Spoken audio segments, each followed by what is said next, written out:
Hi. Welcome back to New Shape, episode 4. I'm Lila, I'm Lady. and this is the first time we've done like a call or anything or spoken in detail. So, In a while. Normally, yeah. in between these episodes, we hang out and recently yeah, we've been playing a lot of Kingdom we Hearts. started this because we just hang out a lot. Yeah. But These... we've been in our worlds the last, honestly, the month. Yeah. I'm sorry about that. No, don't apologize.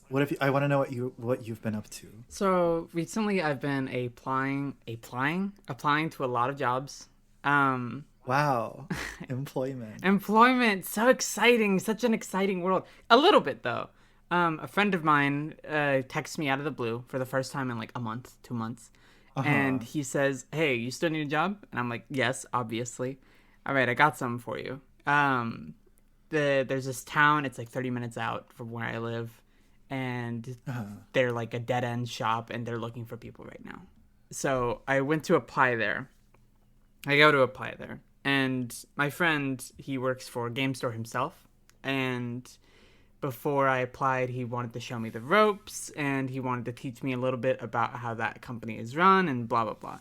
So recently, I have been helping out my friend at his store and learning about what game store responsibilities are and how to take care of games and how to spot fake games and helping customers since they don't actually have any... Lest you get an illegal copy of Illbleed. Honestly, the thing that you'll get the most of, is fake-ass Pokemon games. Which... I guess that makes sense because Pokemon games can go for surprisingly high and they want to... I don't know. I've been thinking a lot about this recently. I do not know why Pokemon goes for so high because they are probably the most produced DS games. You know what I mean? Yeah, I don't really understand it. I understand it for the GameCube because the GameCube did it sell very well. But when it comes to DS games, it's like those are so widely produced and everyone had one. Yeah, and everyone had one of those games. I had one. The only mainline Pokemon game I've ever owned was on the DS. Wait, what was that? Oh, well, technically 2 because I owned Diamond and Platinum. Mm-hmm. So that's what I've been up to. And because of it, I overexerted myself. I for the uninitiated, and I'm pretty sure our 4 subscribers already know this, but I have really fucked up hands. I have carpal tunnel and arthritis. And if you find yourself being the 5th subscriber to New Shape Pod, you should consider giving Lady $1,000 to fix her hands. Well, I don't even know if give me $1,000 in general, and I'll turn that $1,000 into $0 because I will have bought something. But I've gotten surgery before and it didn't really work, so I've just been sort of suffering. And I've been in bed for the past 2 weeks. It feels like So times have been tough, to say that. I'm hoping all the soothing feelings and the healing salves, the pain, it's upon you. Wishing this upon you. I appreciate that. Secret 5th subscriber of New Shape, I know you're listening. Could you make that check out the cash? I have been playing games. I probably shouldn't have, but I've been playing games.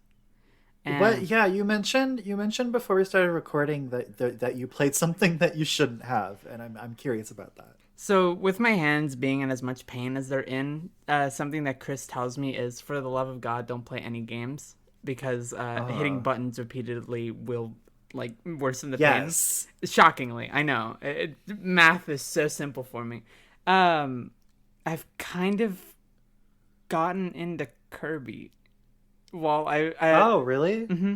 Oh, so I should warn everybody, our Kingdom Hearts discussion is going to be truncated a bit. I haven't beaten Kingdom Hearts 2 because Kingdom Hearts 2 takes up a lot more hand energy than it does. Yeah. It's an action game, and you have to hit those buttons a lot, and even on very Yeah, we easy. kind of you kind of ran through one and then Chain of Memories and then started two, And and that was kind of like a it was like a period, and yeah, you needed hand refreshing. as soon as I started like Kingdom Hearts 2, I got the this isn't a discussion. It's just a review. This isn't a discussion, people. I got the China, and then I was like, man, like there was You like a got to warning China. sign in the corner of my eye, and it was like, man, my hands really hurt. I should take a break. And then I forced my way through even more of Kingdom Hearts 2, and then I just was like in extreme pain, and then all the job Yeah. stuff. Um, so yeah, that game really hurts to play, but I really like it. But anyway, I've been getting into Kirby recently. Which Um, ones? so I've had since college two Kirby games that I never beat. And Mm-hmm. that's Kirby Triple Deluxe and Kirby Planet Robobot. And Mm. I bought Triple Deluxe, and this was like near the end of the 3DS's lifespan, and the Switch was coming out. So I was able to get it pretty cheap. And I remember I played it, and I was like, man, I'm not really into this. This is really simplistic. It kind of sucks. It's really boring. So I bought Planet Robobot for like similarly cheap, and I really, really liked that game, but just never beat it. I've been playing a lot of Minecraft with my cousin, and on his server, there's a lot of like Kirby appreciation. Mm-hmm. And I realized these people talking about Kirby and stuff, like, oh fuck, I should probably beat those games. I like Kirby. There's not a lot of Kirby games that I've beat. I played. I don't have a ton of Kirby experience. I've only played I had Superstar Ultra for the DS, which I played a ton, and then I Mhm. had Air Ride, and so that's pretty much it. The only Kirby games I've had experience with, sans the two I'm about to talk about, are Squeak Squad and Air Ride. And I think Squeak Squad is probably more important to me than I realized, because it was one of the first games that I ever played with any customization features. And so Which one is Squeak Squad? That's not the one where he's a ball, is it? no, Squeak Squad's the one Okay. where there's like a mouse and he steals a big treasure. Oh, hence the squeaking. Hence the squeaking. The big features of that Okay. game are it uses the second screen as Kirby's stomach. I'm using quotes here, and you can store items in it. Okay. Um, Oh, okay. but you could change your color in that game, and that's probably a feature in other Kirby games. I don't know. Like Air Um, Ride. yeah, an air ride, but I mean in like other mainline Kirby's. Uh-huh. And I thought that was really cool. And it also had little bonus Air features. Ride is mainline. So I guess that's true. And then Air Ride was the one I've had the most experience with. It's the one I've gone back and played the most. And Yeah. whenever there's people over, generally I'll ask them to play Kirby Air Ride. I really like Kirby Air Ride. It's good. It's I used to spend long summer vacations where I don't I would like this was like AV cord era, and so I had like an AV connector, and I would connect my like shitty cheap laptop at the time to like hour long dance mix on YouTube and like plug it to the audio of the TV and the video of the GameCube and just like play it that way in my room at like 6 o'clock in the morning because I was a I was like really obsessed with like summer vacation uh sunrises, so I would always be up for sunrises mhm. as opposed to the usual like staying up late and like you know all that. You've But always all seemed that to more like say, a morning girly to me. I like mornings a lot. Sometimes I struggle with oversleeping and am not a morning Mhm. girly, but when it comes to the spring and summer especially, I like to get up early and have my like coffee in like the dewy grass. It's Sublime. real true relaxation moments. I love. And like where I live now, I live at the end of the street I live in, and instead of like another block or like city or like anything like to the right of my house, there is just a huge field and then another huge field of train cars because it's like there's like a train car Yeah, storage place. a depot. And so there's like nothing basically. And so the entire sky is like really open and visible to the right side of my house. And so it's really nice to like go outside and just like big. You've seen my sunset pictures Yeah, I love those because sunset they're pictures. they're very big and open, and I wouldn't have it any other way because I like to not just see buildings. I I should get in the career ride, but like I much prefer seeing buildings and stuff. Where I live right now is really close to the city, Uh-huh. like the center of the city. So there's a lot of like big skyscrapers I can see, and but I also live next to trains, not a depot, but tracks. Uh-huh.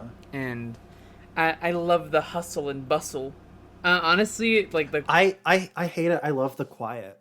I'm so the opposite. I think where we live now, like where Chris and I live, is kind of perfect because there is still hustle and bustle. Like I hear the trains all the time, but it gets quiet enough where it's like a quietness that I never heard. Where we lived before, there was like constant constant sirens, constant people talking and having loud parties. It was kind of hell.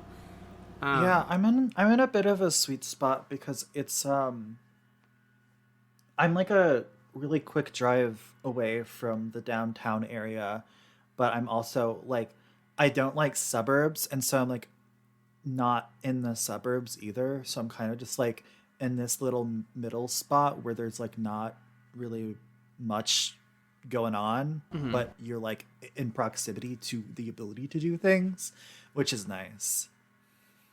I like that. Not that I do much. I just like to stand outside and walk around and listen to my tunes and read a book And read a book. mostly. Um, I don't know. I like that we're very different in that regard. I Uh-huh. feel like you're very nature-y, Thank you. and I I I like don't a think I'm tree. that at all. It's interesting because I'm a very like I don't know. I think you could qualify me oftentimes as a shut-in, but Hmm. I'm like a very outdoorsy shut-in. Yeah, for sure. Um, I'm very curious. I like to walk around. I like to see You things. you have there's that story about like the early ideation behind Pokemon about like is it Ken Sugimori? I don't remember. Would like go out in his backyard and go around the town looking for bugs and collecting Oh yeah, bugs. cause it spawned from him being like just like an autistic guy who likes to collect bugs. Yeah.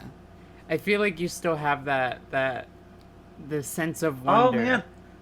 Oh yeah, no. I like my entire life for some reason I had never found a like a cicada shell until a couple summers ago where Really? I did find a couple cicada shells, and I started like I literally started like a cicada shell collection in my 20s. That's awesome. Oh my god, I love that. You should talk to Chris about that because they've been doing the same. Um, Oh, interesting. I didn't know that. they really like cicada shells. Honestly, I think they're so cool. they are cool. I'm the kind of person that's I, bugs scare me, and they shouldn't. I used to be, and I don't know what happened, but one year I just stopped being like pretty like recent in like life and like in terms of like the grand scheme of things. Like Mhm. I my entire childhood and teenage years, I had been like terrified of like bugs and of spiders and Mhm. of all those kind of critters.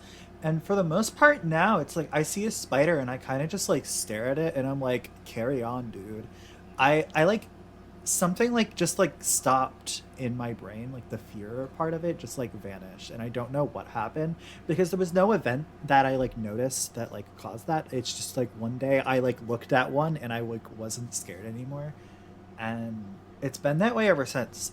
uh Centipedes still freak me out though. Too many legs. I've That used to be me. That used to be like, oh, bugs, I don't mind bugs. And then, I don't know, I think maybe around college or something, um, I became totally freaked out. I've really become the stereotypical, like, eee, come and get it kind of femme. Um, Uh-huh. I'm not. I used to be, but I'm just like not anymore. I'm kind of just like it can hang out. I, If it doesn't bite me, I'm not really bothered. I, we get a lot of roaches here, and that's not Mm. because of any filth. Although my desk is a mess, not with any food trash or whatever. It's just like here's drawings, here's my 3DS, here's cold medicine, here's ibuprofen. There's Yeah, no, I mean roaches just appear roaches just places. appear places, and especially here because it gets really humid. And My high school had a really bad roach problem.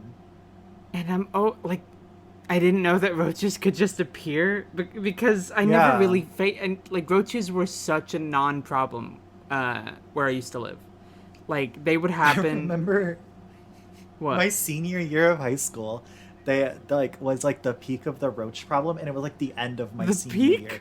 And so, yeah, I remember like leaving school for the last time, and like the hallways were just like littered with dead Oh roaches. my god. And I had like finished all my stuff, and so I was just like walking through, and every day there would just be like they'd be like strewn along the hallways. That's horrifying. I went to a really tiny high school that was like it was comprised of like four interconnecting hallways, and like one of those hallways had a second floor, and it was Mhm. the smallest hallway, and so there wasn't a lot of school. But there were a lot of roaches. Yeah. Damn. I don't know. Roaches freak me out because they get so big. They do get really big. They're kind of freaky when they get really big. I think I would have a little bit of a problem if I saw like a really big one, It's but nothing but big roaches here. I remember I was in mm, the shower. This was everything's bigger in Texas. everything. Sorry to dox you. Everything is bigger in Texas. It's really scary. I was in the shower. Thankfully, Texas is a big place, so that doesn't dox you at all. I was in the shower, naked, Uh-huh. as a June bug. What the fuck? I know, naked in the shower. It's unheard of. And That's crazy. I woke up really late, and I was like, okay, I just need to get started. I'm just gonna wake myself up with a really hot shower. There's this thing that Chris says a lot. My butch Chris. Listeners of the podcast know who Chris is. I like how you did like a clarifying on your fourth mention of Chris. On in my this fourth episode. mention of Chris. So Chris mentions a lot, often, generally in terms of game design. People do not look up. And I find this relatively true. And this was in my head. And as I was lathering up my body, I decided, I haven't really looked at the ceiling today. I look up, and there on the corner is the biggest roach I've ever seen in my entire fucking life. Oh, that's interesting. I look up a lot, I'm looking up. like a ton. I'm looking up. I'm always looking up. Oh, I'm not you. So I know. I I'm wasn't looking really, up. like. I'm my eyes are constantly like darting to like upper corners, especially. You. I'm always looking at up corner. So in the left corner, there I'm was always looking at the sky too, which Damn. Okay.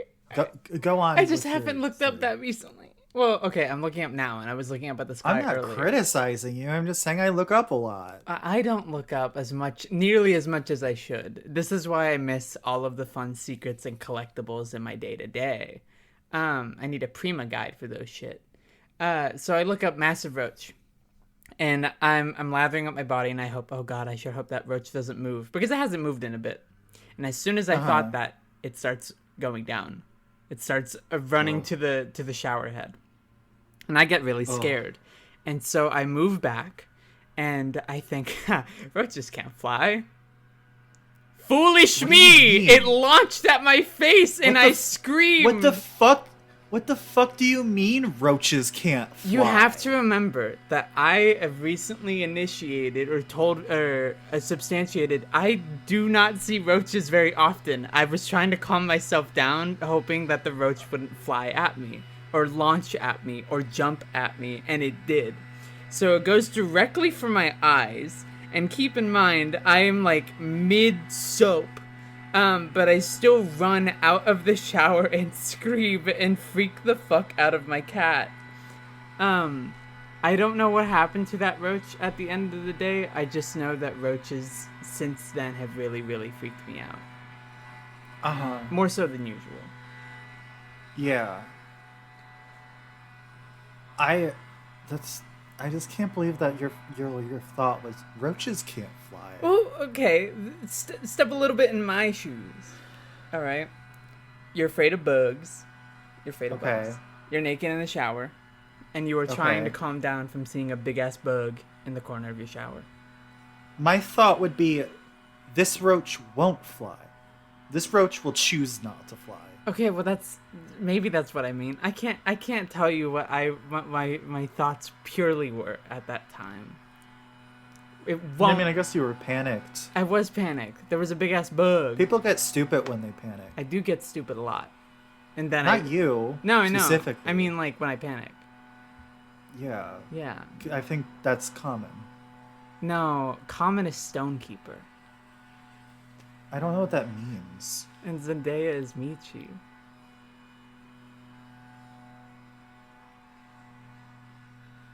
I don't want to do this podcast with you anymore. She's Shrek's daughter now. Who's Shrek's daughter?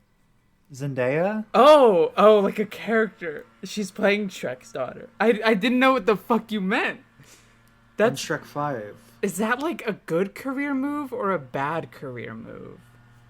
I don't know. Her career seems to be a little bit of a balancing act between critically acclaimed actress and franchise girl. She's constantly doing both in a way that I find really interesting, because a lot of people will choose to just be one or the other. They'll be like, I'm in exclusively sequel trash, or I'm like an indie darling. But she's doing her A24s and her whatevers and her highly acclaimed films and her nominations and her high fashion stuff and forward thinking stuff. But then she's also just Zendaya is Michi at the same time. And I think that's interesting. She has an interesting career. That's a really interesting... She's in Zapped. She's in the Disney Channel original movie Zapped. She is. It's really funny. I've never seen it. In comparison, because I know her for her bigger movies more so than her franchise work. I know that she was in Spider-Man. Yeah, I've only seen the first of... Wait, no. I always think I've seen just the first of them, but I think I've seen the second one, but they're very samey to me. They are the same fucking movie. I don't know how to differentiate them. I hated those movies. But I think a lot about... it's a trilogy, right? Kind of? Yeah. It's School Trip? School Trip. No, School Trip is first one. Second one, sorry. Oh shit, they're both school trips. What's the first one? Okay, the first one is and then they gotta go Jake to the spelling Gyllenhaal bee. Is guys, Peter Parker is gay on the big screen, and he's like, oh my god, they know I'm gay now. And was that in Toby Andrew? No, Toby Andrew they movie? know that I'm gay was the end of the second movie. Oh, wait a minute. That was... So they already know he's gay in Toby Andrew. They already know he's gay in Toby Andrew, and he's like, I need to stop people from remembering I'm gay. And Jamie Foxx is there. And Jamie Foxx He's got the Hans Zimmer dubstep sweet, quirky cartoon music. He lied to me. Do they play... No, they don't. Do they play... They don't. Do they... No! They don't. But it's so...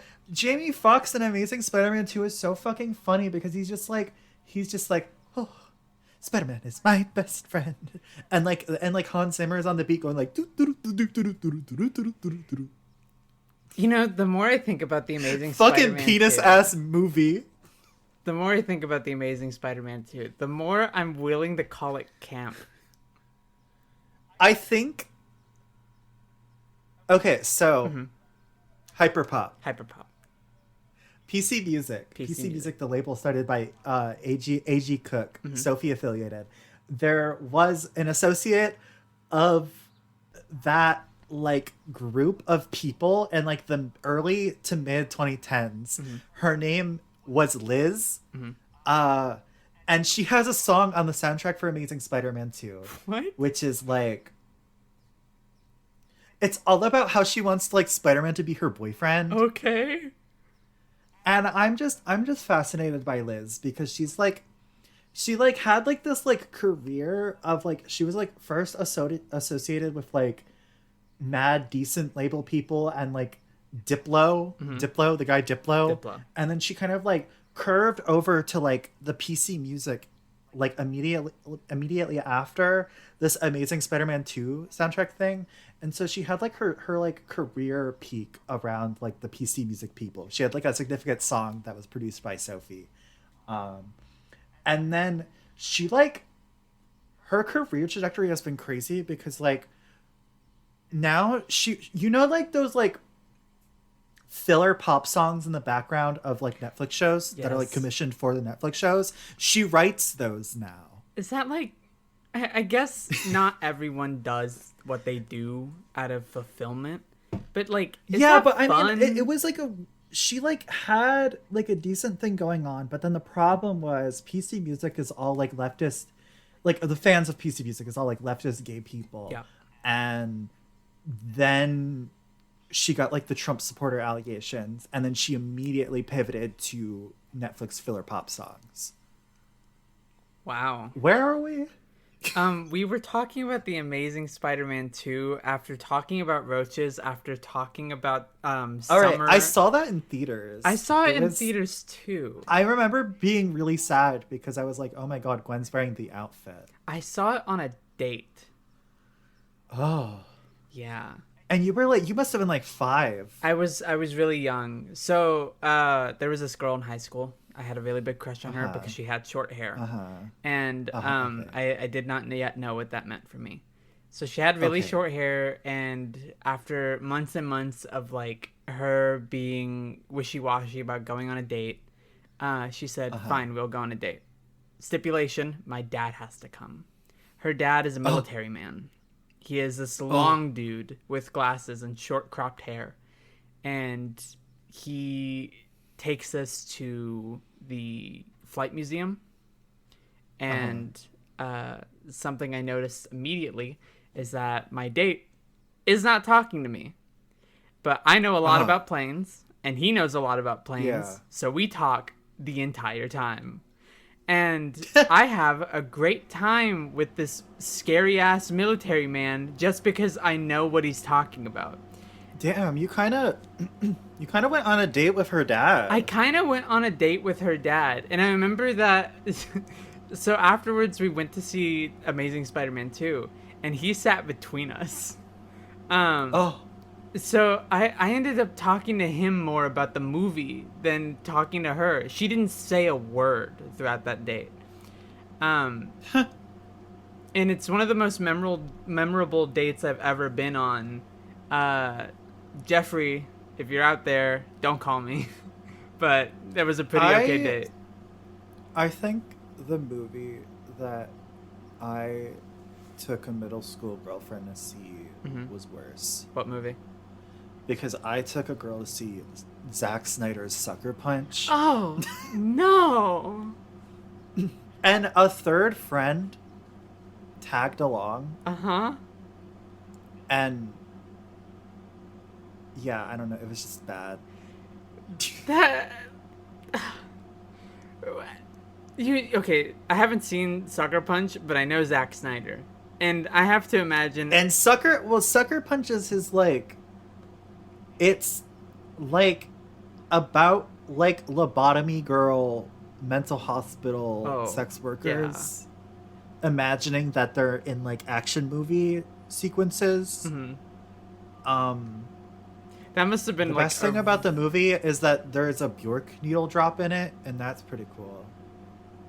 That must have been, like, a really fun conversation afterwards. Like, oh, let's go to honestly, Olive Garden after this.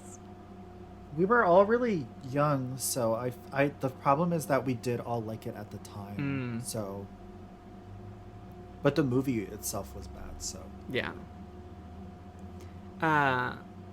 when it comes to like movie dates now, it's really hard to get Chris to see any movie because they don't like movies. As mentioned in the previous episode. Is that true? Yeah. Really? Because you talked about fucking Mouse Hunt or whatever. Oh yeah, Gore Verbinski, director of those Pirate of the Caribbean. Actually, you know, speaking, I probably mentioned this on the 3rd episode, but I don't listen to our own shit. Chris really likes those Pirates of the Caribbean movies. You didn't mention that, no. That's one of the only movies that they've seen. The last movie that Chris and I saw together was Sonic the Hedgehog 3. The one with Shadow in it. I have a monitor of Shadow right now. I'm looking at it. It's on my desk. Johnny Mnemonic himself. Keanu Reeve. You know, that Constantine movie was pretty okay. Oh, is that the one that Peter Stormare is in?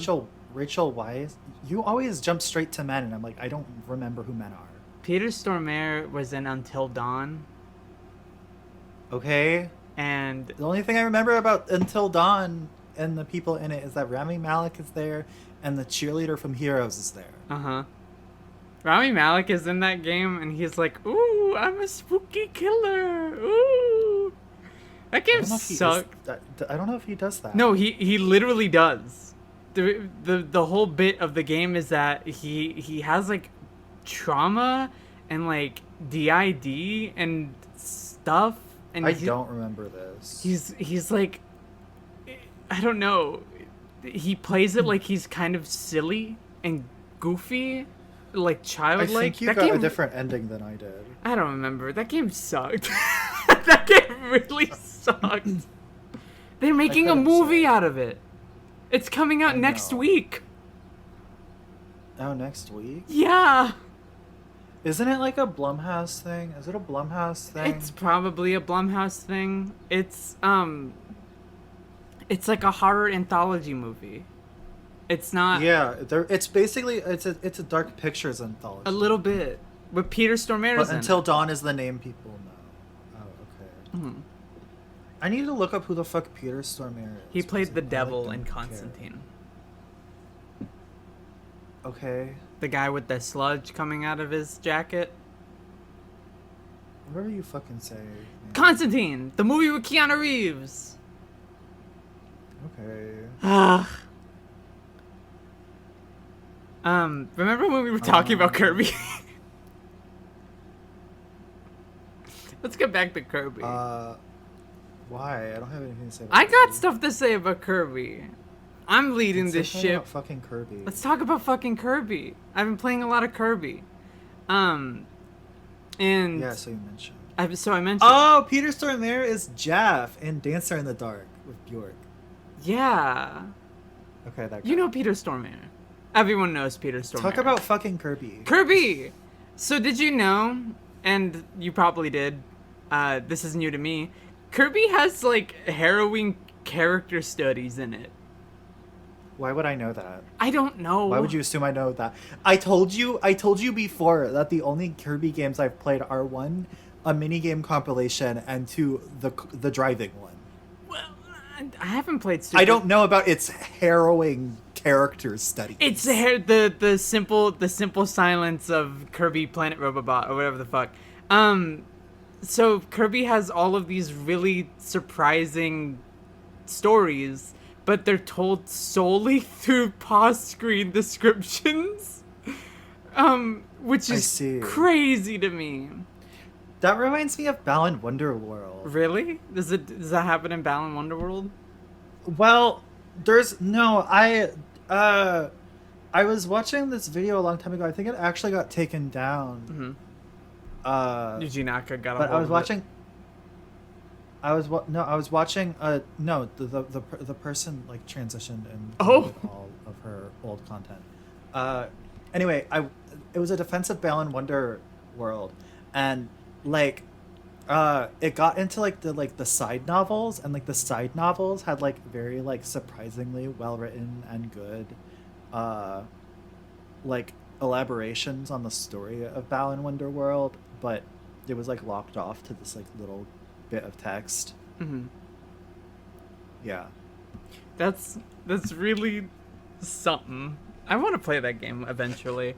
I've been I interested. also do. Anyway, It's just one of those things that it's like in like 10 or so years there's going to be like a group of people who who are like grew up with really it? really really really into it, or not. And even if they didn't grow up on it, I think these things always like circle back. Like you look at how like Piglet's Big Movie Game Mm-hmm. Oh, popped off. Shit like this happens all the time, and it's going to happen to Balan Wonderworld.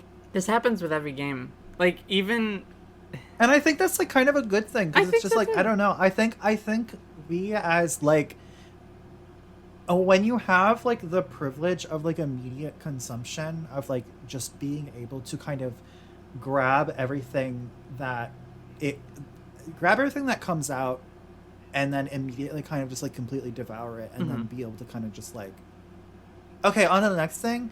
It's I think it's really cool that even when things that like I do not like get picked up by people years down the line who like really just want to fully take it and consider it and make it their own.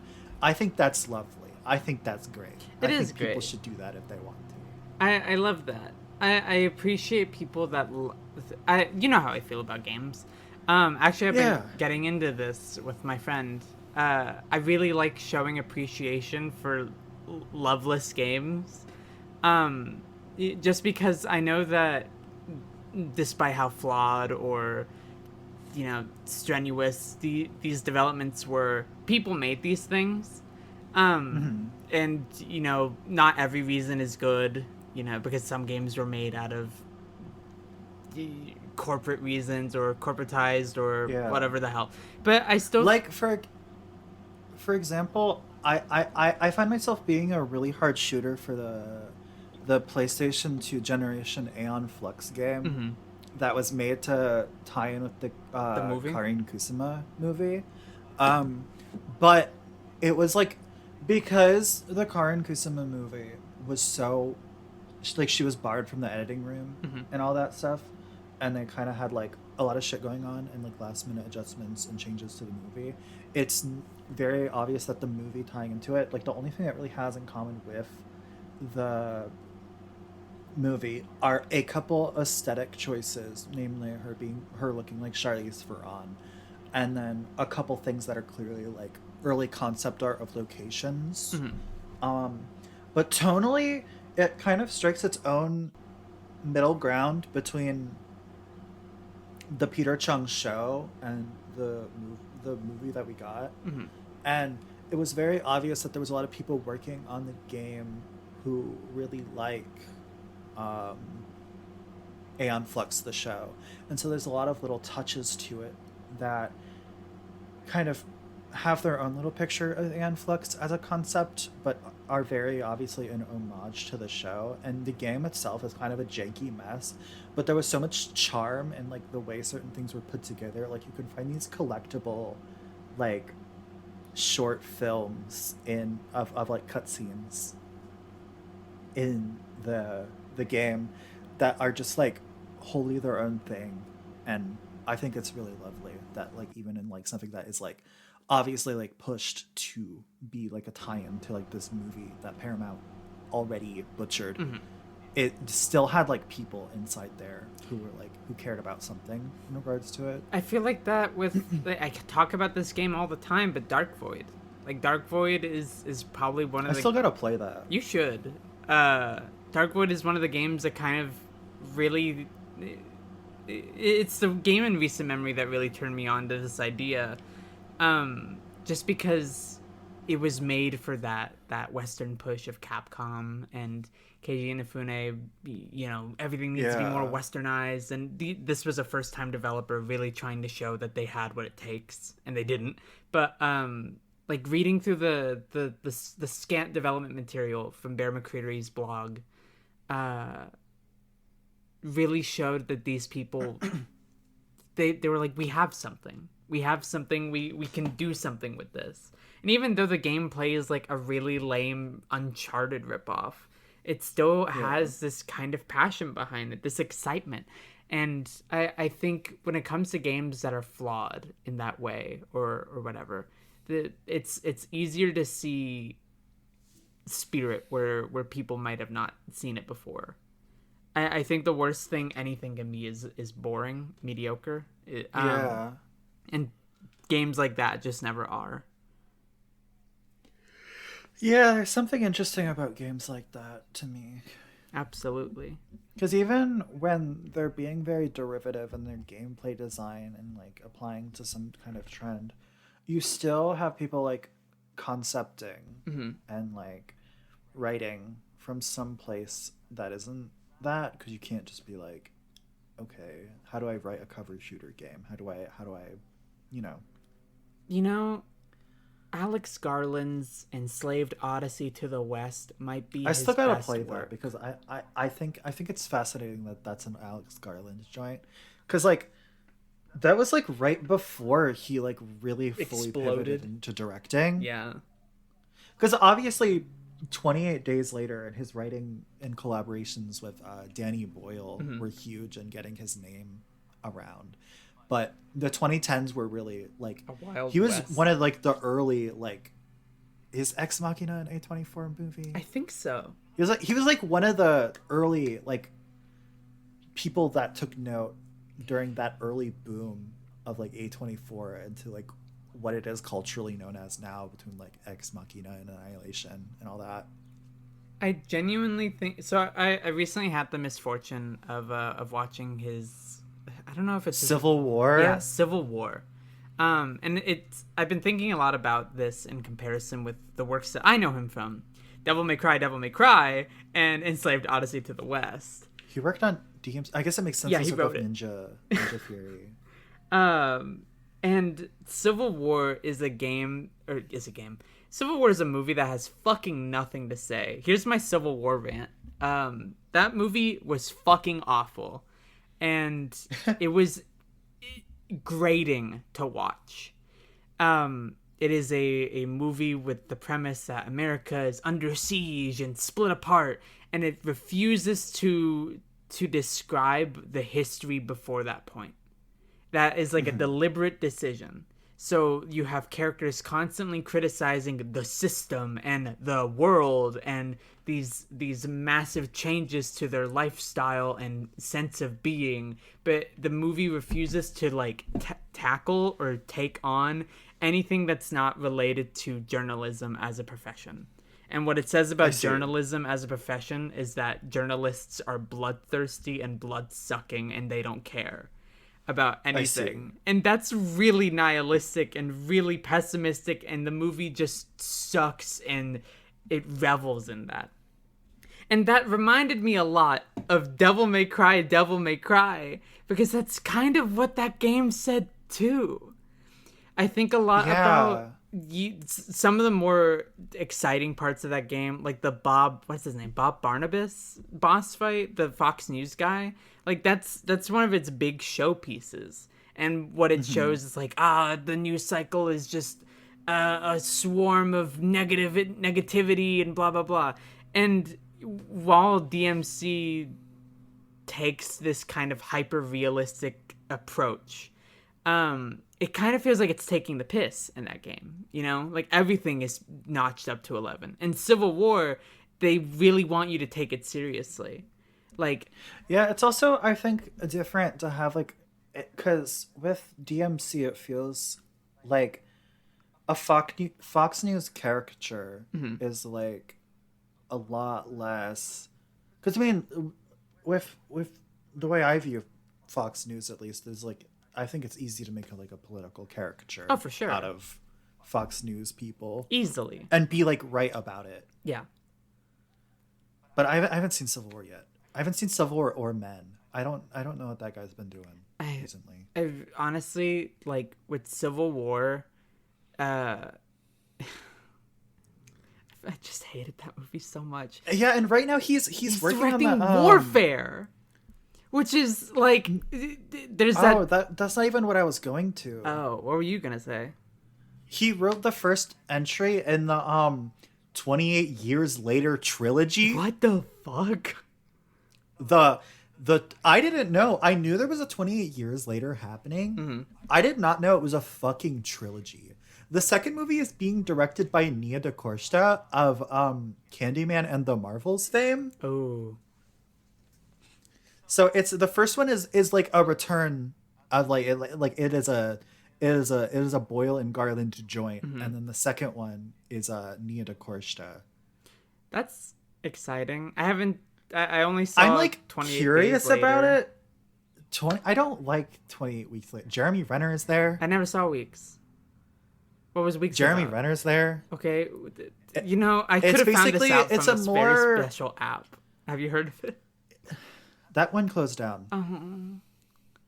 28 Weeks Later is kind of like a where 28 Days Later is kind of like obviously it's a more immediate like it's a more personal journey. 28 Weeks Later is a lot more militarized because it is like people have like got together and obviously like 28 weeks later they're kind of they've cordoned off the zombie zones and so Jeremy Renner plays like a soldier guy.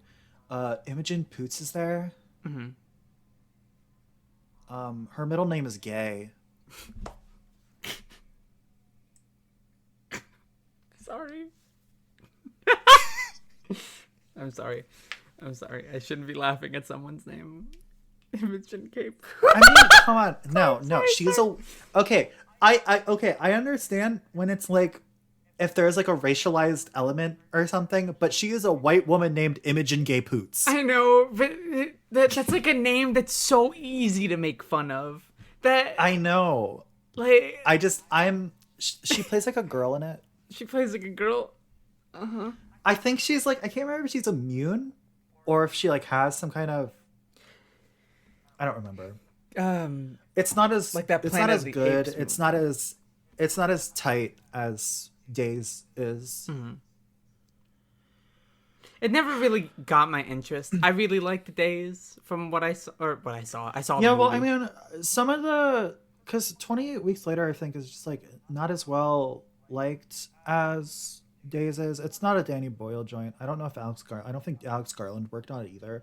And so part of the return to like 28 years later is that they're like, okay, this is the same crew as the first movie. I'm curious about it. I don't really. I'm probably gonna watch it when it comes to digital or something. I don't think I'm gonna go Yeah. and see it, but I'm gonna eventually I'm gonna see what the deal is, just because I mean I've seen both those movies and I might as well. Yeah, I don't know. I think part of the fun for 28 Days Later for me is that it is kind of a time capsule of early 2000s like England living. Just those shots of empty streets and kind of captured at that time. It reminds me a little bit of like obviously early 2000s British stuff is going to have early 2000s British locations, but like Shaun of the Dead does something similar. And I don't know, I just really like that because I'm interested in a lot of graphic design stuff at that time. I liked the ending of that movie a lot. I was about to ask about the ending. I recently learned that I watched another cut of that movie. Oh yeah, because there's like a much sadder one and a more hopeful one, I think. I got the hopeful ending. Which ending are you talking Yeah, about? me too. Okay, yeah. That's the end because I like that. that's the one where they're like in the grass field and like the people come and they like wrote a message. Yeah. Yeah. I really like that part. I do kind of find the whole like Cillian Murphy goes on a secret mission to kill all of these soldier guys a little silly. But I still really liked that movie. Yeah. Maybe I'll watch Weeks one of these days. I doubt I will. You want to know what I saw in theaters recently? What? The Minecraft movie. Oh, I don't want to watch that. I only want to watch I'm really fascinated by the unfinished cut of it.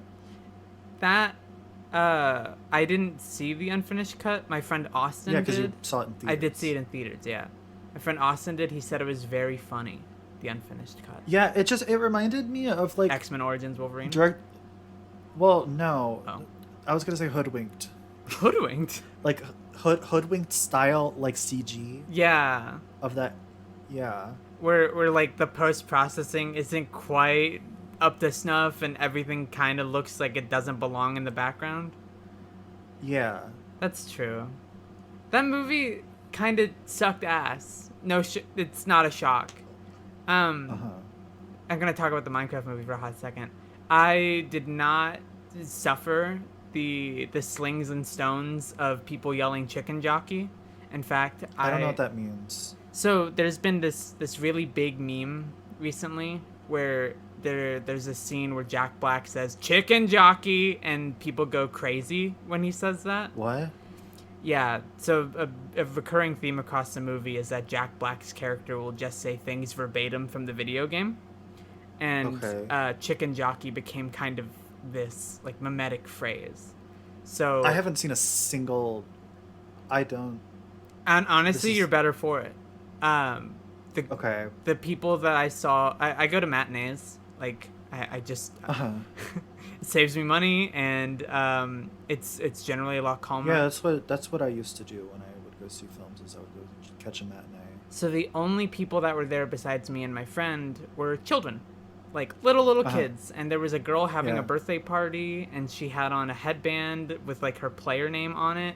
I thought that was really cute. But the most that we would get in terms of crosstalk at the movie were kids like creeper, skeleton, like the sweetest little angels. Like they were so cute. Creeper. Like they were so excited. But that movie made me really sad because it felt like the director never got over Napoleon Dynamite's cultural dominance of the early 2000s. Oh yeah, because it's the same director, right? Same director, yeah. As Nacho Libre 2, I believe. Yeah, there was a Nacho Libre reference, and I was like, oh, I get it. Yeah, that movie just. This movie has this washed up character who's not over like the 80s. He was like a cool gamer guy in the 80s, and he's trying to relive that glory. And the movie never makes an argument for why he's cool or how he improves as a person, and that's like exactly how it felt to watch that movie. Like he just gets to have this cool power rock moment with Jack Black, but he's still like a total loser. I see. So the lesson of that movie is never get over the things that made you big or something. Never move on. I don't get it. Never move on. Never move on. Can I carry the hater train somewhere? Yes, please. So recently I've decided to replay through the Arkham games, the Batman Arkham games. I've never played those, but I'm curious. Because a lot of the time I will try to do this. I will end up just playing Asylum and being like, yay, Asylum, and then I fall off during City and never finish City. So this time I decided to just skip the Asylum because I'm like, okay, I've replayed Asylum a ton. I know I like it. I still really like it. And so I've been replaying City. And oh my god. That's the one with I think it Hugo Strange? Yes. I think it might have aged the worst in terms of plot. How so? It is like one of the most like anger-inducingly misogynistic video games I've ever played in my life. Ugh. Just at every like little so much of the story is pretty good. Like everything regarding the Joker and his sickness and Hugo Strange and a lot of the Mr. Freeze stuff is all like solid, pretty good. But it's like every time a woman is on the screen, it is just like it pivots so hard into just like making sure that you know that like women are useless. Like the first time you meet Harley Quinn, she does a little flip at you and and it's like, oh, is this a boss battle? And then it's like, no, it's a one button thing and you smash her against the wall. Ugh. And it's like, of course you know Harley Quinn is useless, she's a woman. And then it's like Talia al Ghul gets involved and it's like, firstly, you see her ass before you see her face. Okay. And then everything about her plot is just like everything about her and Raish is so like lame.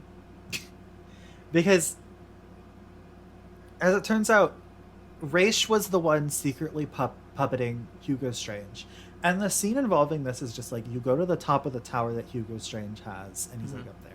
And then like Raish is like, I've been controlling you all along. And then literally Batman just kicks him out a window and he falls to his death, and that's the end of Raish. Okay. What was the point? And so then Joker kidnaps Talia, and then kills Talia. And like everything about Talia is just so like, the story like simultaneously wants you to understand that she's like a very like powerful warrior, and she like is competent, but she never actually gets to display any of this competency because she's just like, Bruce, my love, you have to be the head of the demon. And then she gets taken by the Joker, and she's like, Joker, I will give you immortality. And then the Joker shoots her and she dies. And then like in certain side missions, like Batman will be doing like detective work, and like Barbara Gordon will be like on the phone with him, and she'll like mention like some stuff about detective work, and he like just simply has to condescend to her about like this isn't his first day on the job. And it's just like like the only time that like, I guess Selina and Ivy are fine, but Ivy is restricted to Selina's story, and Selina is mostly there to save Batman at the end. And so the only reason why Selina gets a little bit of agency is because you have to play as her, and therefore she automatically acquires player agency. But the story is just so like, all of them have like a vague tone of like sexualized women, and this is typical of like early Batman comic books. Sexy Jim Lee drawn women and all that stuff. Like that's something I expect and I know is likely to be there.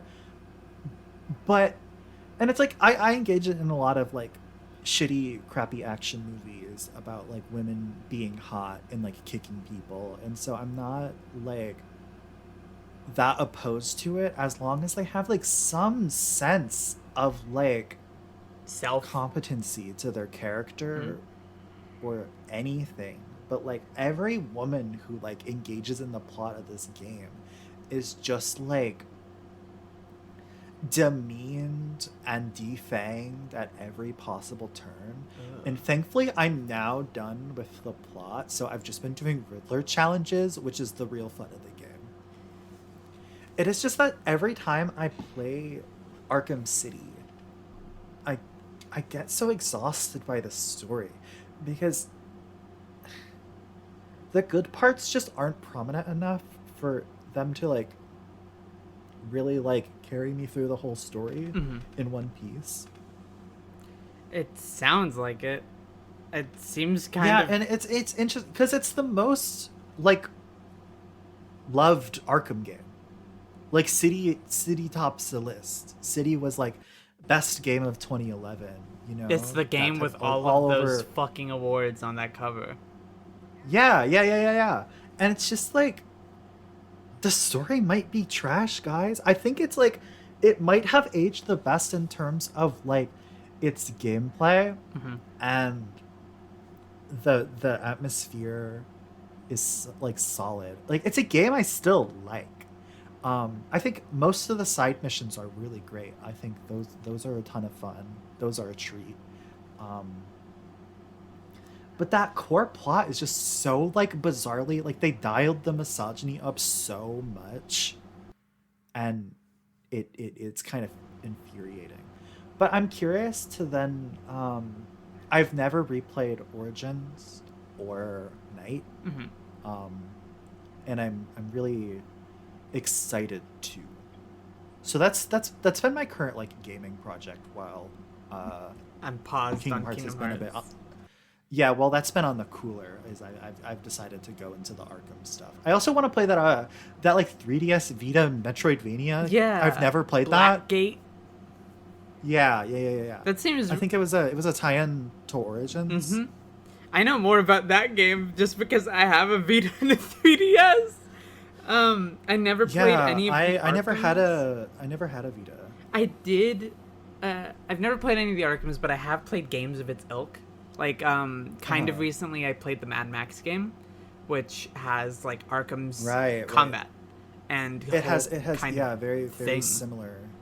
Yeah. Um, and But I've always just really liked Asylum because it's the most contained one, and I understand that like it's interesting because the gaming like design trajectory during that series was to get more and more open, yeah, but in the end it has kind of made me appreciate Asylum the most because it is just focused. so contained in itself, and it has a degree of openness to where you can still like kind of play around on the playground, Mm-hmm. but it is streamlined in a way that I think is it makes for it's the most fun one for me to revisit usually.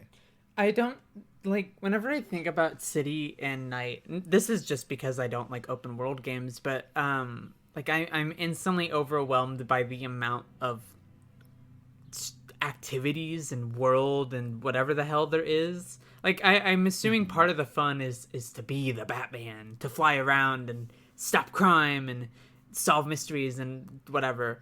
But I feel like part of the fun for Batman at least is like a central focused mystery.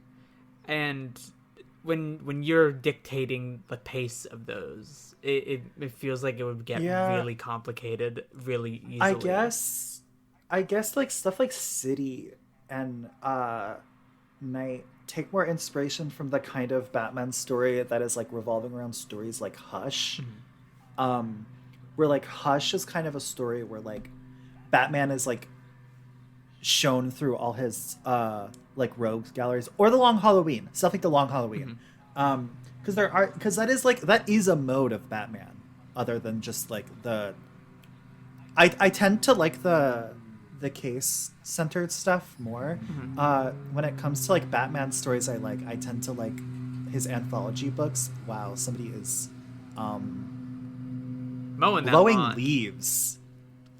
No, it's a they're literally out like 2 feet from my window, What the hell? blowing leaves.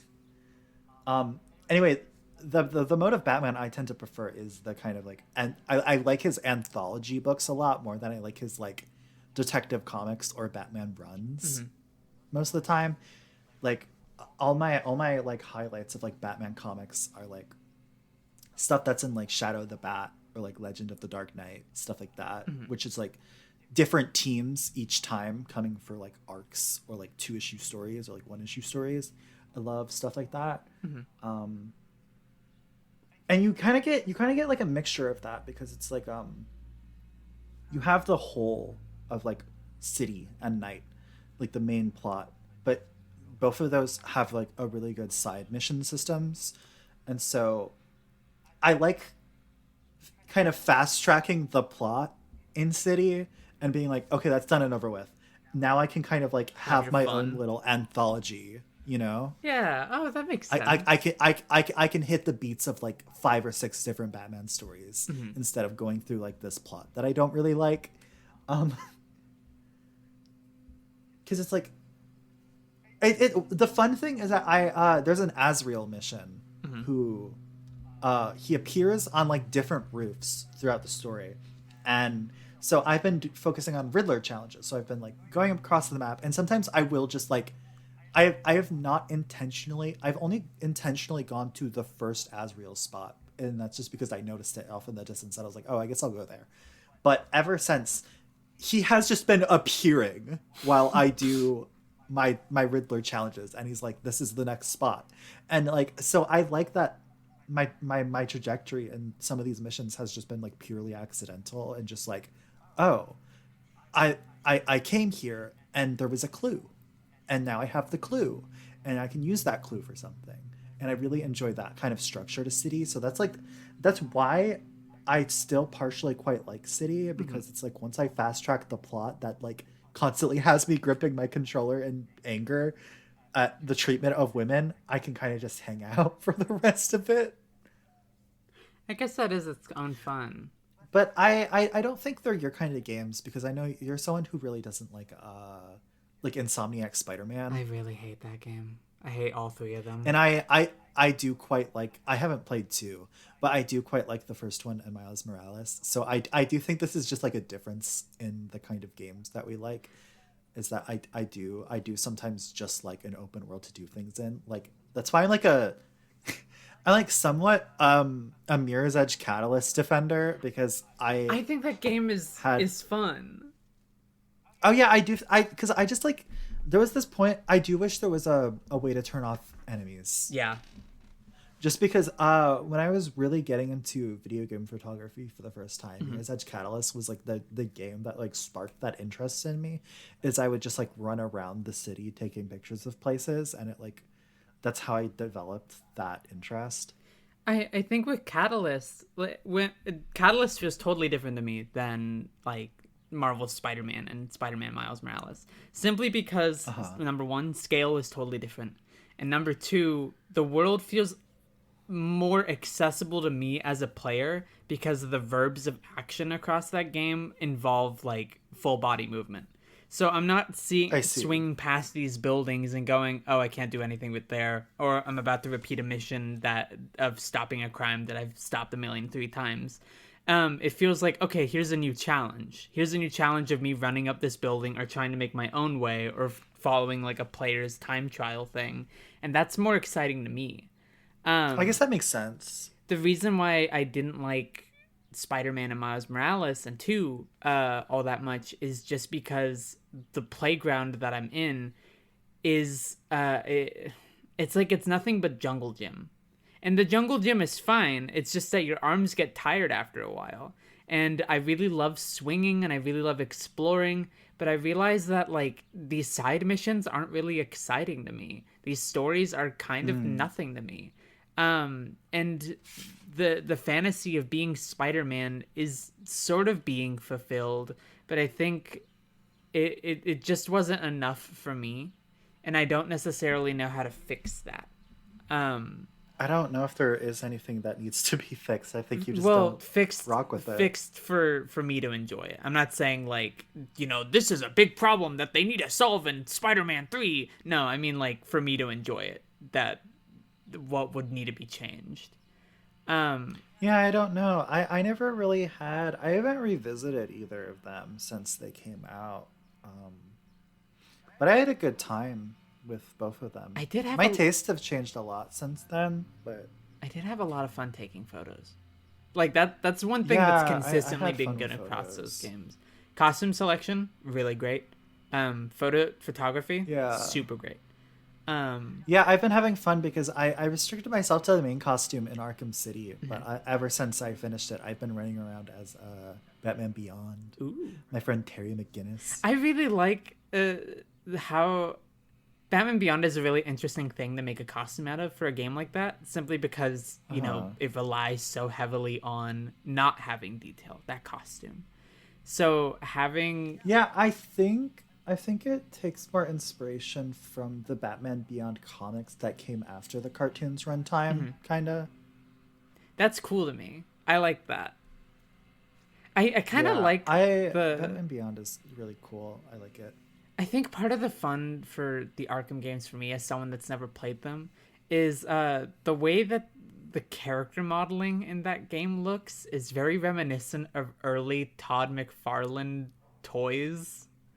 I can see what you mean. Yeah, there's an interesting thing there where there is a level of like grit and realism of its time, but it does capture the fact that Gotham doesn't feel normal in a good way. Like the visuals across the mainline 3 games are like solid all the way through. Like I don't have a problem with them at all. There's enough stylization to kind of like it is like a stylization of realism. Yeah. Like which I enjoy. I really like that Batman is kind of a chunky chunk motherfucker. He looks like a tank. Yeah. I feel it's done pretty well. Like that's a perfect style for when those games came out. He looks like Marcus Phoenix. It's one of those Batman. things where it's like it's into like accepting realism into its world, but it is not afraid of its comic book origins particularly. So there is still plenty of like comic booky stuff in there, Hmm. which like if you just like look out at skylines, you'll be like, okay, this could theoretically, these look like real buildings, but all compiled together, it makes it feel strange a little bit. Hmm. That's kind of cool. I do Yeah, it just technically have all of them. I just don't think I will play them simply because I know they're brawlers, and uh-huh. those games are really hard for me to play. Um, Yeah. I've have always been more interested in Night more than anything else, solely because I really I'm like the excited look to of the revisit Night. Night. The first time I played Night and came away from it, I quite liked it. Mm, I know a lot of people had a lot of issues with it on launch. I think there was a lot of technical there issues that have were been fixed. super Um, buggy. but it's a great looking game, and I remember having fun with it. Does it have And a photo like mode? I'm excited. I don't remember.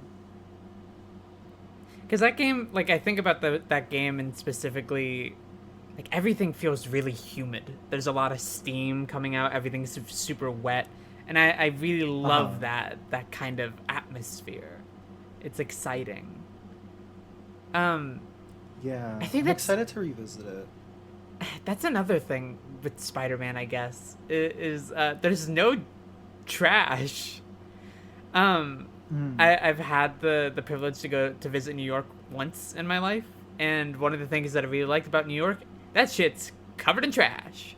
There is so Yeah, much I guess trash that's. I everywhere. think that's fair. The kind of New York uh, that the Spider-Man games present is a very Idealized. idyllic. Yeah, we went for like the same kind of. Yeah, it's a very idyllic version of New York where it's like the crime is there, but it's not overwhelming. All the people are really nice to you, or Yeah. at least quirky in a way that is enjoyable. There's not really any of the.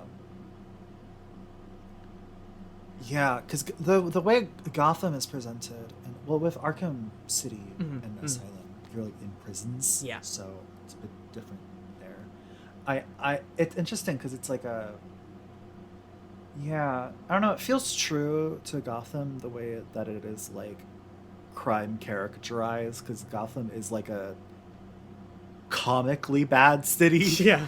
that people still live in for some reason, and it is good at capturing the fact that this is like truly a fuck ass city. But yeah, Spider-Man's New York is very idyllic in comparison to a real New York. Yeah, and I think that's part of the issue for me. Like it number one doesn't really seem to lean into its more comic booky stuff. It it uses realism as its entire basis. Like this is a realistic Yeah, Spider-Man. you kind of get like an Avengers Tower as like a there's Avengers Tower, but that's Yeah, like all there's you got. there's an Avengers Tower. There's the Sanctum Sanctorum. Like there's references to other heroes, but it never feels like a world. It feels like a backdrop, I guess, and Yeah, that's I what's can see vexing. that. Um, I guess just like yeah, that didn't strike me at the time, but I do think when it comes to open worlds, I prefer to visit worlds that I like are not places that I could easily go to. I mean, yeah. obviously, like going to New York, money is an issue, but theoretically, I could gather all of my money, get a one-way trip to New York, and be there, Hmm. and it would be a place that I could just pretty easily go. Yeah, And for so, sure. I'm trying. Gotham is not a place I can go. Gotham has visual inspiration from places I can go, but is concocted in a way that is beyond reality a little bit. Mhm. I think that's like yeah part of the biggest issue. Like when I'm playing Spider-Man, I can immediately tell this isn't how these people are. This isn't how this building looks. This isn't like. Yeah, I can see your point But there. with Gotham and Mad Max, I'm trying to think of every open world game I've played. Obviously I can't go to the wasteland. Obviously I don't know what Gotham is like. So my suspension of disbelief is entirely different. Like oh, this feels like a Man, believable place. it's so unfortunate we don't have a Daredevil game. We almost did in the early I know 2000s. the PS1 build. Yeah, I'm so sad And then about it. I think there's a Game Boy Advanced one, but that's not. I just like I think it would be interesting for Hell's Kitchen to be a mini open world. I feel Yeah, like that would be such a good balance to where you don't have to like Because I think part of Spider-Man's problem, or at least like what the issue would be there, is that because it has to capture this entire large space, Mm-hmm. you're not allowed to get lost in the details as much, where it's like Arkham Asylum and Arkham City are somewhat contained, and then from the detail that is built about that containment, especially in City, and Night is allowed to build off of that a Mm-hmm. little bit and then include its own detail, which makes it feel cohesive and interesting all the way through the trilogy. For sure. But with Spider-Man, it's like in all three games you are just like in that part of New York with some additions, right? More or less, yeah. And so it's like, I think with a game like a hypothetical Daredevil, if you're honing in, that allows for more of that kind of like creative detail expression that isn't just a collectible I item. feel like Daredevil would really benefit from a game world like Dishonored, where Mm. Dishonored has these, they're Yeah. not open worlds, but they're these big open levels. Oh, I can't wait for Arcane's Blade. Me too. I'm a That's like huge the Arcane one head. comic game where I'm like, no, this one it has to hit.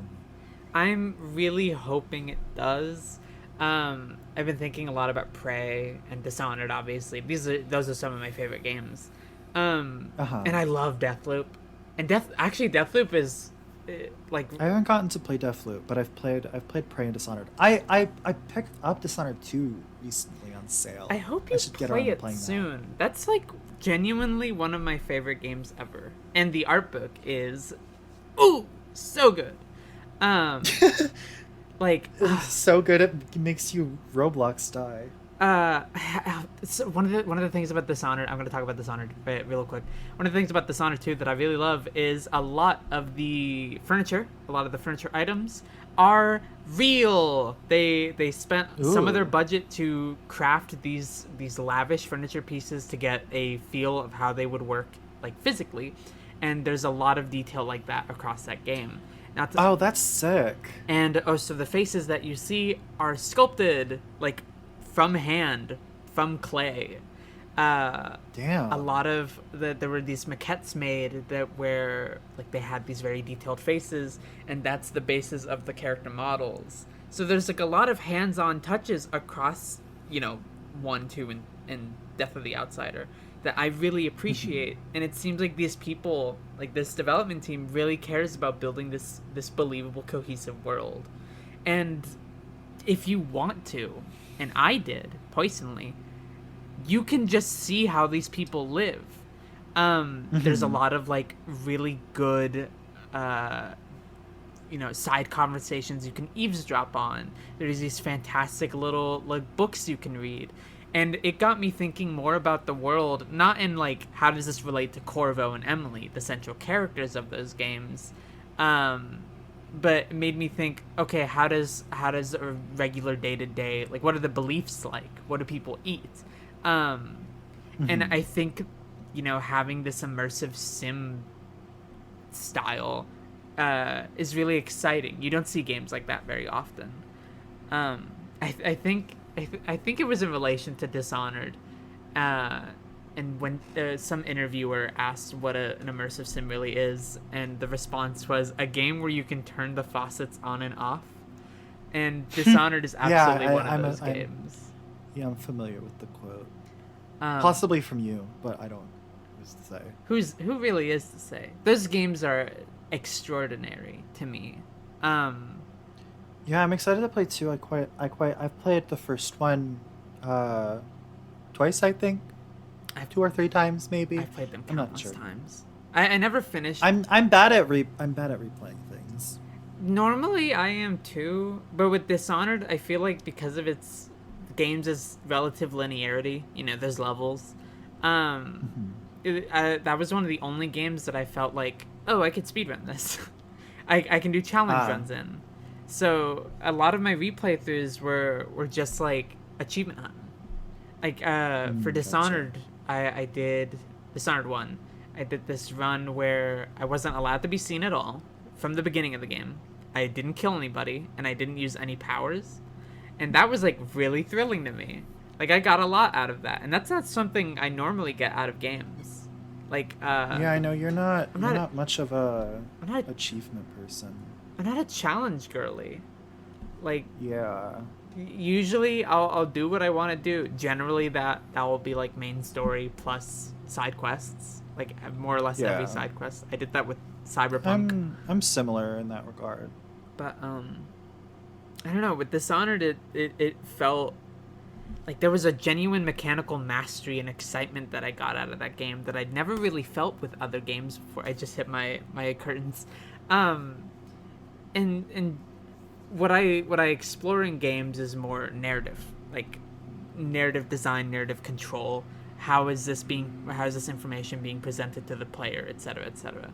So to feel something like excited about, oh, my attacks feel so precisely timed and my movement feels so good. It was totally different for me. Like that's not something I Uh-huh. focus on at all. So I don't know. Those games really spark something in me. Yeah, I'm excited to try out the second one at some point. It's got Rosario Do you Dawson in it. wanna? Oh, Yeah, it has a lot of celebrity interesting. voice actors. Um, Interesting. it has Pedro Pascal in it, and I remember at the time, uh, I thought, oh, they got the guy from Game of Thrones, because that was really what Is he he in was. that? Yes, that was really what he was known for at the time, and now he's in I've never everything. seen Game of Neither Thrones. have I, but I knew he was in it. The only Game of Thrones actor that I really, Is it um, Gwendolyn Christie? huh? Damn, never mind. She's the really tall lady. I know who Gwendolyn Christie is, but I don't know her from that. Oh, Um, every every Game of Thrones actor I know as being from Game of Thrones is mostly like there's a lot of overlap with the later X-Men movies. what? Like Jean Grey's actress is like Samsa or whatever her name is, Mm-hmm. and then Rain is also from Game of Thrones in the New Mutants movie, and then like Peter Dinklage Mm-hmm. is from Game of Thrones and is an X-Men. There's a lot of like late X-Men movies, post First Class ones that have overlap with Game of Thrones actors, That is and I don't know why. That's really interesting. I don't know why either. Oh wait, is Lena Headey in there? Yes. She was Sarah Connor in Terminator Sarah Connor Chronicles. I know that she's in Game of Thrones. Oh my gosh. The Sarah Connor Chronicles reunion. Yeah. We should meet Yeah, Summer yeah, yeah, Glau. yeah. You know, I think I thought you said eat, and I was Eat? like, yeah, let's eat Eat? her. No, let's meet her. I don't want to do that. You don't want I to don't. meet Why Summer would we meet Glau? her? What would I say to her other than do that pose? We can't have another fucking Summer Glau pose off conversation 2 episodes in a row. Well, I'm just thinking about Summer Glau doing that pose again. That fuck ass pose. Yeah, but the problem is that I am thinking about Summer Glau doing that pose again. Do you want to have Can we Roxas talk about hour? Roxas? Let's talk about Roxas. Yeah, let's. Yeah, so I don't know if there will be Kingdom Hearts talk next episode, but for this talk, I decided we could keep it to the Roxas prologue because that is pretty much what you're familiar with at this moment. At this moment. So, yeah, I have. Oh my god, I had a hellish time. I told myself as a teenager that I wouldn't 100% the Jiminy Journal again, but I did do it again. So that was a couple weeks of my life. I did all of that. It was I honestly don't time. remember what we talked What? about last time. Did we talk about Chain of Memories? We did. Okay. Yeah, Chain of Memories was last time because you had beaten Chain of Memories. Did and- I start Roxas immediately? I don't remember that. No. Okay. All right. So this is good. I it was I really can understand why you would get confused because the ending of Chain of Memories has some Roxas and Twilight Stone stuff. yes. It was really funny. But you did not. Starting Kingdom Hearts 2 because by the time I had started it, Lila was probably halfway finished. And by the time I got to my second session where I think the last thing I did was defeat Demix. Lila had already 100% of the game. So I just want to apologize, Lila, that you haven't been able to talk about Kingdom Hearts. You have literally been being physically They tormented by your did put me body. on the cross, and I am being crucified at the moment. So, Like Ultraman. like Ultraman. Actually, I was thinking Kamen Rider, but yeah, I've never seen Kamen Rider. you should. I mean, I've never seen Ultraman. I have been watching some Sentai though. I've been watching Ginga Man. I don't really like it that much, but I'm trying to finish it because I'm more than halfway through it. At the mall that I go to from time to time, they have this. There's a store that sells model kits, really really small, but behind one of their glass cases, they have a Gabu revolver from Kyoryuger, and I keep thinking like maybe one day I'll get it, and it's like this really dinky children's toy, and that's super charming to me, and I constantly think maybe this will be the day. This will be the day that I get it. That's not important. I haven't seen Kyoryuger. Oh, I've only seen 90s Sentai so far. I've been watching this is 2010 Sentai. yeah, I've been watching chronologically. I started with Jetman and I just kept going. I skipped a few because I watched Ranger and I was like, oh, maybe Ranger would be really good, but I actually didn't really like Ranger at all. I'm kind of interested in Time Ranger. Time Ranger. I don't think I've seen that yet. It's one of the. I think I watched that. It was one. I think it was either made in the 90s or at the end of the boom era. Time Ranger is 2000. Okay, I really like 2000s tokusatsu. Yeah, I think there's this. I think I haven't seen any yet. The dawn of digital cameras and like. Unless you count Cutie Honey. I do count it. Yeah. Then Cutie Honey is the only 2000s toku I've seen. I've seen, I'd say a little bit, not all of it, but like I've seen, Kamen Rider, Ryuki. I am really because one of my earliest like transgender autism moments was that I had a special interest in Power Rangers but I only like all the boys around me would get mad because they would want to play Power Rangers with me and I would always choose the girl and they'd be like, why are you the girl again? And I'd be like, because I'm the girl. Shut the fuck up.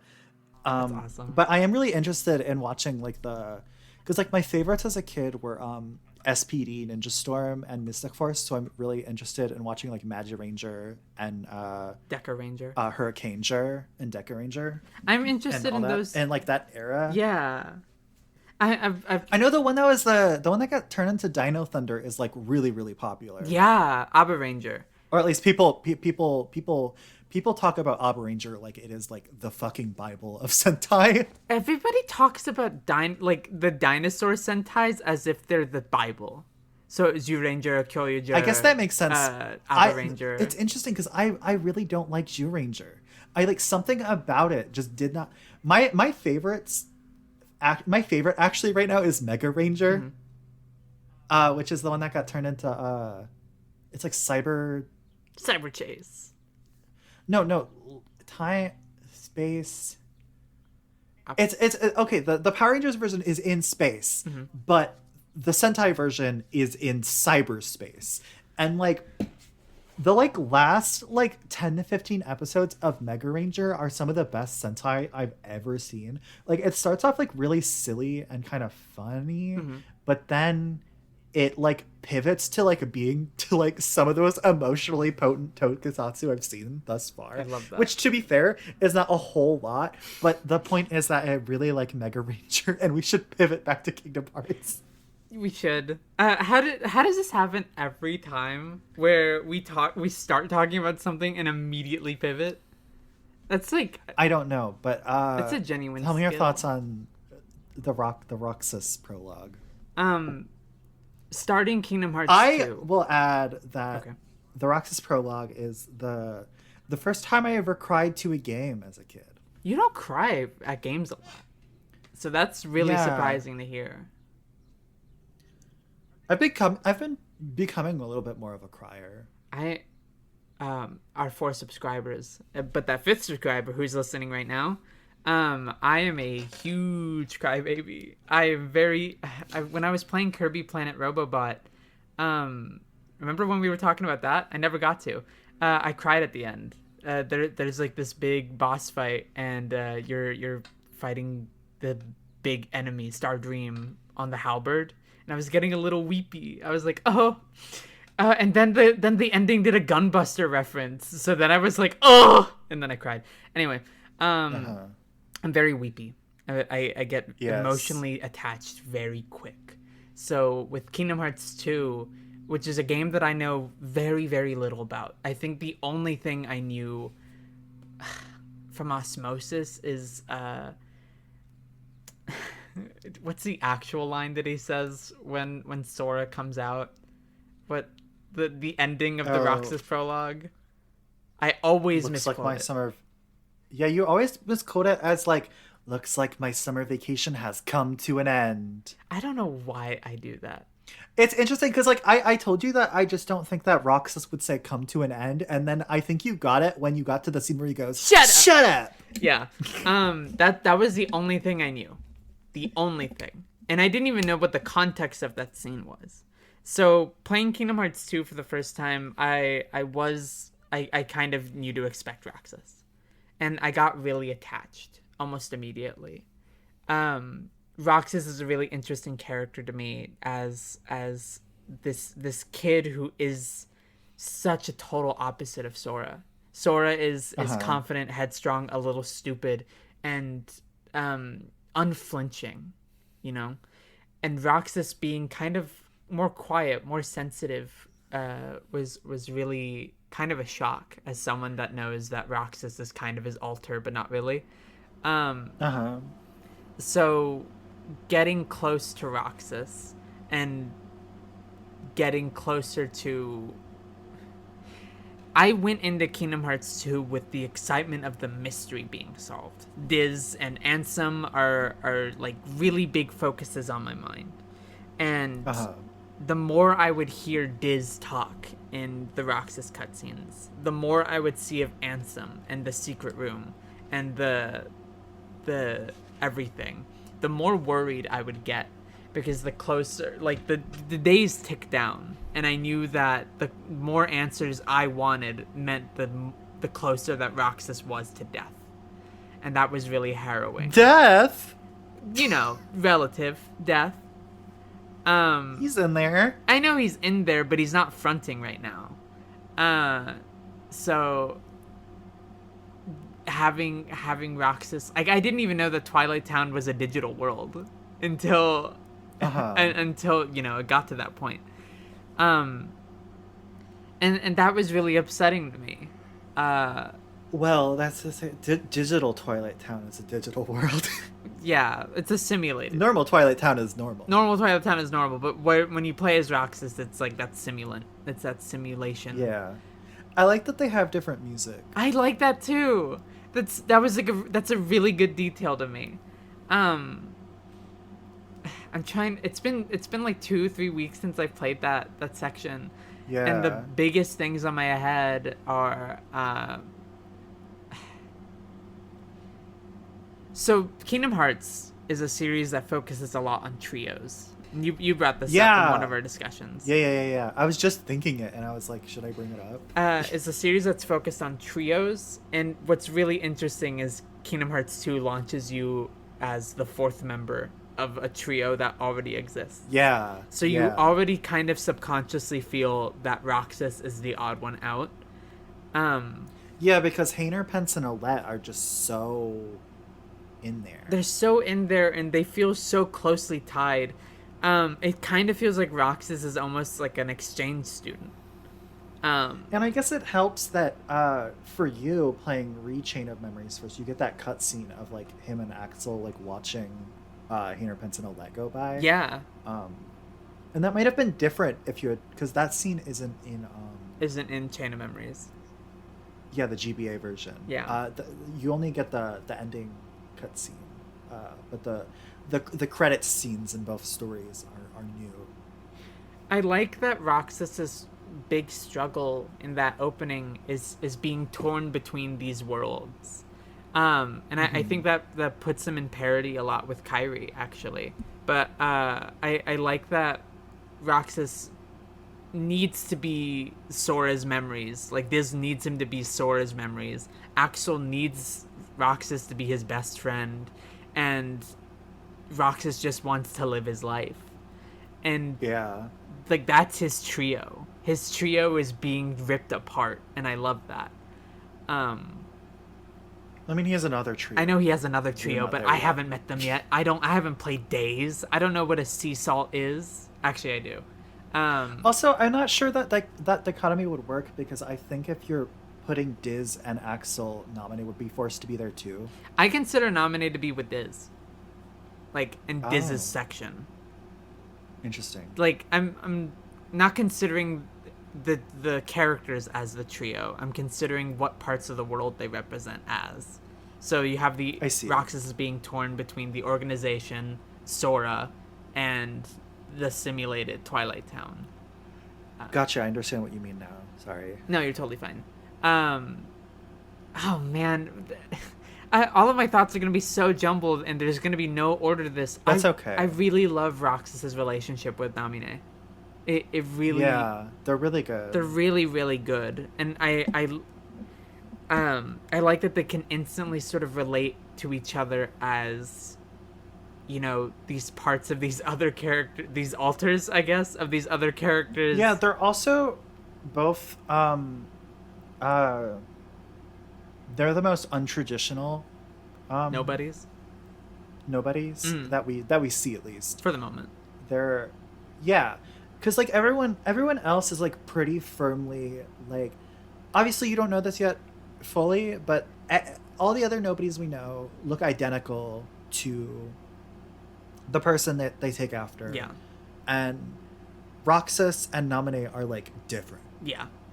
Yeah, obviously, Nominee doesn't look like. Oh, huh. Yeah, you're totally right. Nominee doesn't look like Kyrie, and Roxas looks like Ventus, Ventus. something Yeah. like that.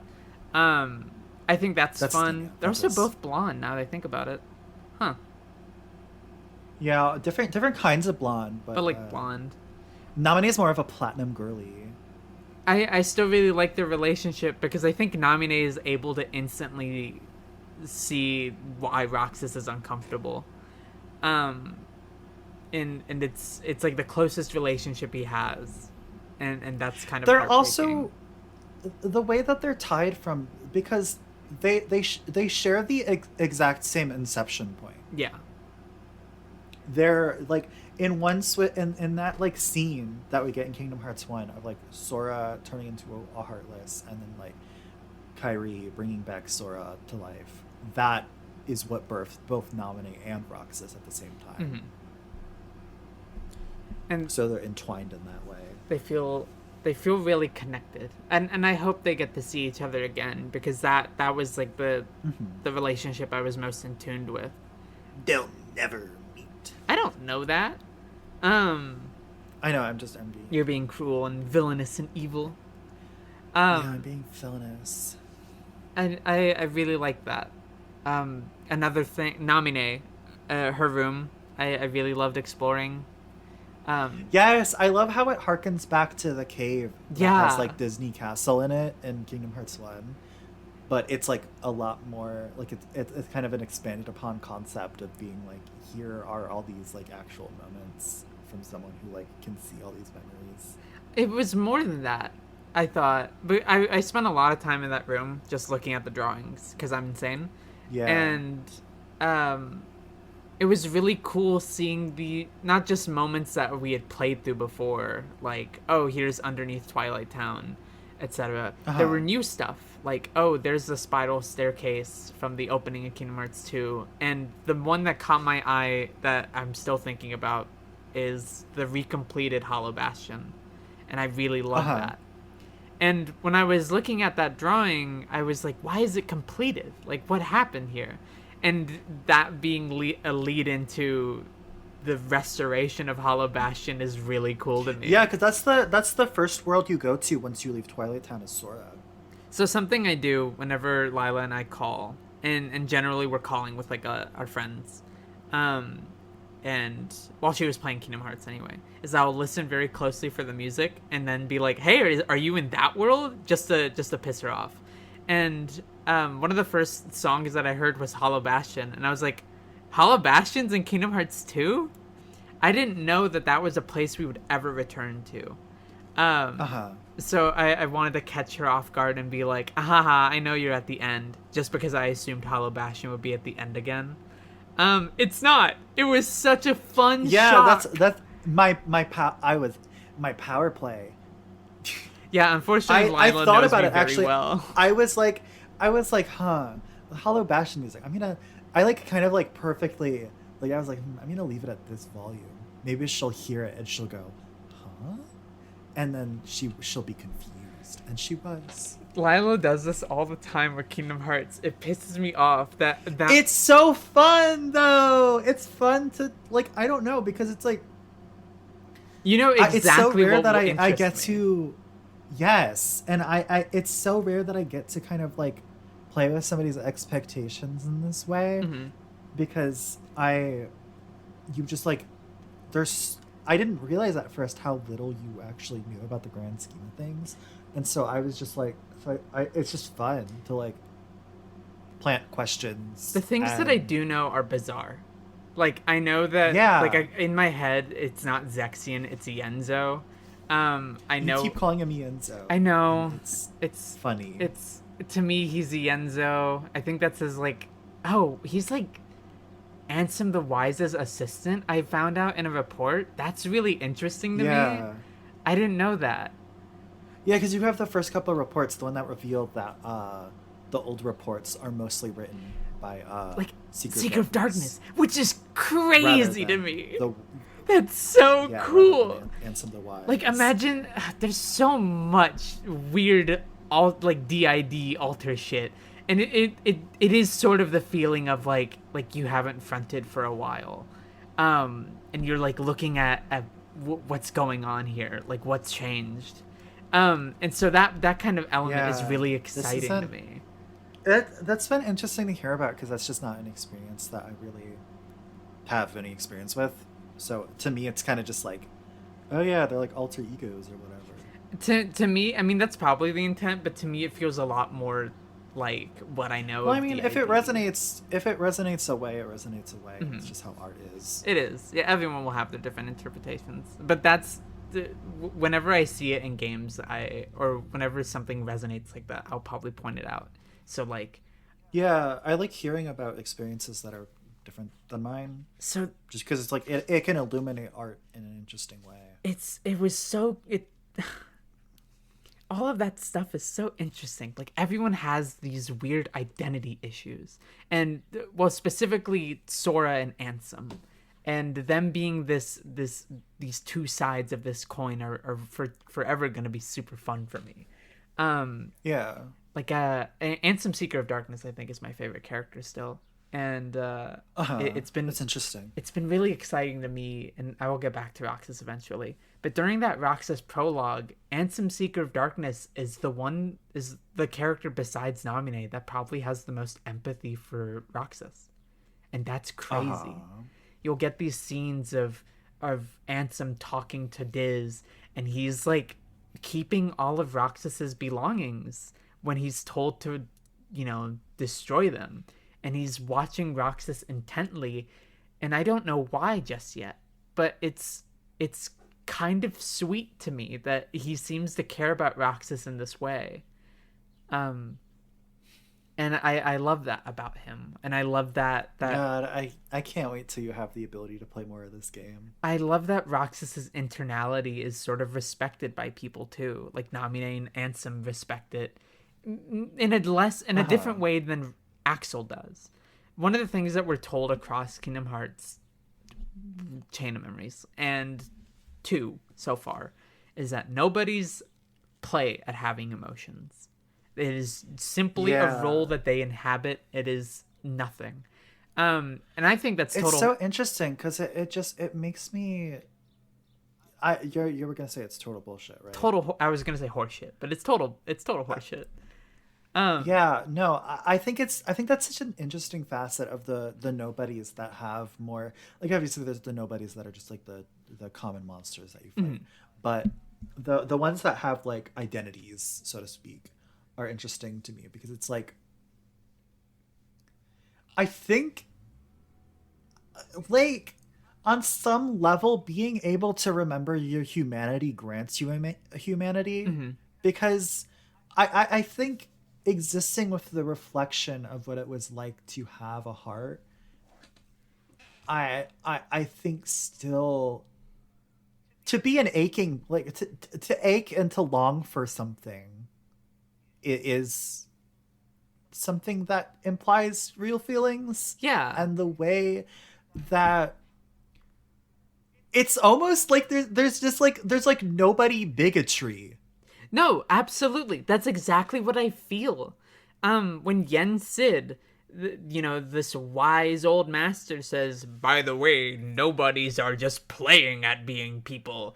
Like, it doesn't read Because to me it's as a fact of the world. It reads to me as either this misunderstanding uh, or genuine bigotry yeah, that he has.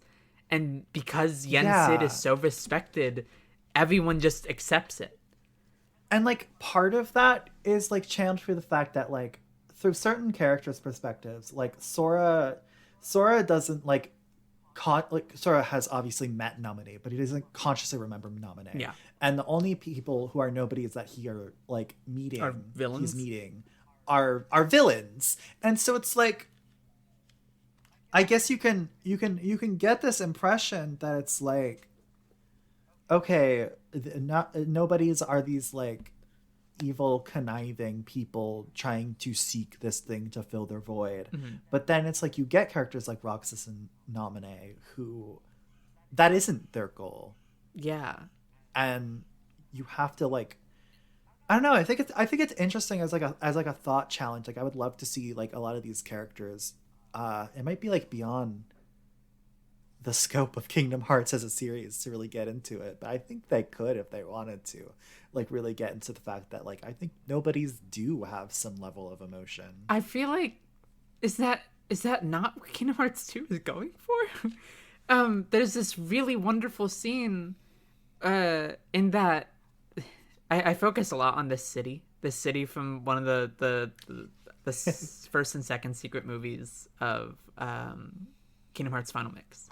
That really cool Smiles knowingly. that city. I don't know what the fuck it's called. But there's this flashback scene with Axel and Roxas where Roxas is talking about that he's about to leave the organization.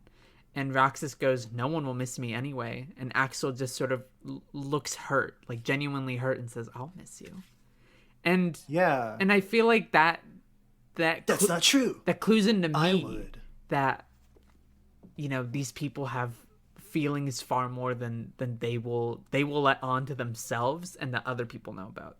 There's a really similar scene in Chain of Yeah, Memories where like across that game you'll see Axel kind of become weirdly obsessed with Sora. And I think it's because yeah, Sora represents this sort of freedom for him. There's that scene where he's like, I feel actually excited to fight Sora. And that's a surprise to him. Um, yeah. On some level, I feel like this is how Zemnis keeps his control over the organization is by perpetuating that idea. yeah, for sure. Is by being like, you're a nobody. You don't have real emotions. You're not a real person. But like, if you follow me, wouldn't you like to be? And I think that on some level is how he maintains his leadership and control over these people and makes them like do these things. I know. Because I do think that like a lot of the organization are not like fundamentally evil. No, not at all. I feel like I know very little about Zemnis. The only thing I know of him is that scene with Roxas on that crazy beach. Which is it's so crazy to see that fucking beach. I feel like I'm gonna Dark be margin. I feel like I'm gonna be saying that a lot across this series. But seeing that beach and he says I'm all that remains, or maybe all that was, um, kind of gives to me reads to me as displeased. Like he's kind of disappointed. Like the wind has been taken out of his sail. Like, oh, I'm this is it. This is all I'll ever be. Yeah. So Yeah. for you to say like Zemnis keeps this control over the organization, like that's really shocking to me, or it's surprising to me as a character read. Just because to me, I don't even think Zemnis is happy with his lot in life. you know? Yeah, no, I don't think he's happy. I just think there is a way he views himself Mm-hmm. and the way he views his people, so to speak, and he has a goal Mm-hmm. that he thinks will solve it. It feel like a lot of nobodies read as insecure to me. Uh-huh. Like Axel feels sort of insecure in his passions or whatever. Like he doesn't know how he feels about this friendship he has with His Roxas. fire, so to His speak. fire. You know, Demix sort of feels really insecure with his intelligence or something. I don't know. He really reads the most person out of the nobodies that I've met so far. He is such an oddity, and it's truly heightened by the fact that we still don't know who Demix. We need a mobile game that is promoted on. We still don't need no Demix. Larcene We still feels don't know really Sephiroth. insecure. She's constantly cruel to Naminé. In Uh-huh. ways that sort of feel like they reveal more about, you know, Larcene than they do. And then you got like, you know, Zexion and Vexen who are always looking for these answers. And then you have like Zeus. I don't really know much about him. He was a big guy and now he's dead. R.I.P. Big He was Man. a big guy, now he's dead. The one R.I.P. guy Big that does Man. feel confident as a nobody is probably Zigbar. And that's like a fun thing to me. And there's I well you already know that there's something about that. Well, yeah, I shouldn't know, but there's something about that. But you do, and that's beyond our control. I don't. Kingdom Hearts 3 spoilers, I guess. I don't know why you're listening to this. Elsewise, I know that Zigbar is Lushu, and I also know that Yeah. Zendaya is Michi. And Yeah. a question that I've had while playing Kingdom Hearts 2 is like, am I seeing Zigbar? Am I seeing like this is the actual nobody of his name is like Braig, I right? think that's at least kind of like yeah, Brig. That I think that's at least like a loose enough spoiler for you to it honestly gives you more questions than it gives you Yeah, I don't answers. even know what the fuck a Lushu is. Because the thing is that I think the idea of Lushu is still an ongoing mystery in the Kingdom Hearts series. Mm-hmm. Um that is intended for like the next arc Yeah, of Kingdom Hearts, because obviously the reveal that Lushu is there that comes is at like the end of 3, some right? that's the end. That's Yeah. the end of the Darkseeker saga. So that's really interesting to me. But it also kind of muddles up my whole idea, right? Like Zigbar feels really confident as a nobody to such a degree where it doesn't feel like he wants to be reformed or rejoined rather. Um, Mm-hmm. and I think that's kind of like an interesting character beat. But because of that, because that he is Lushu or whatever, I don't know if that's like confidence from Zigbar or if that's confidence from Lushu in his plot or Uh-huh. whatever.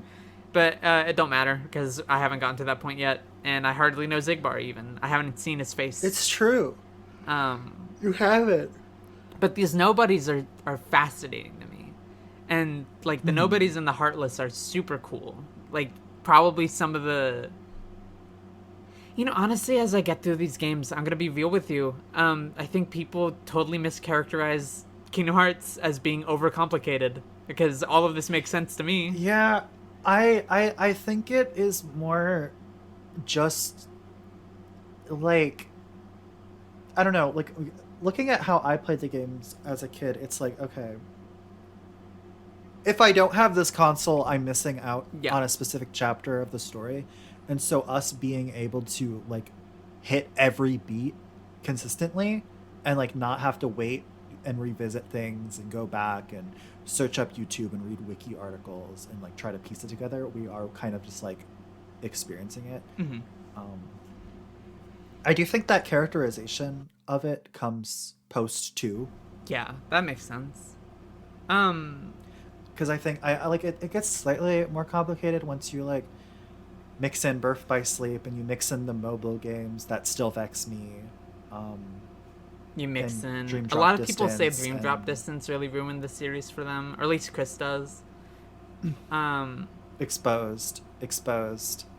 what Hi Chris, what's up? was it, Chris?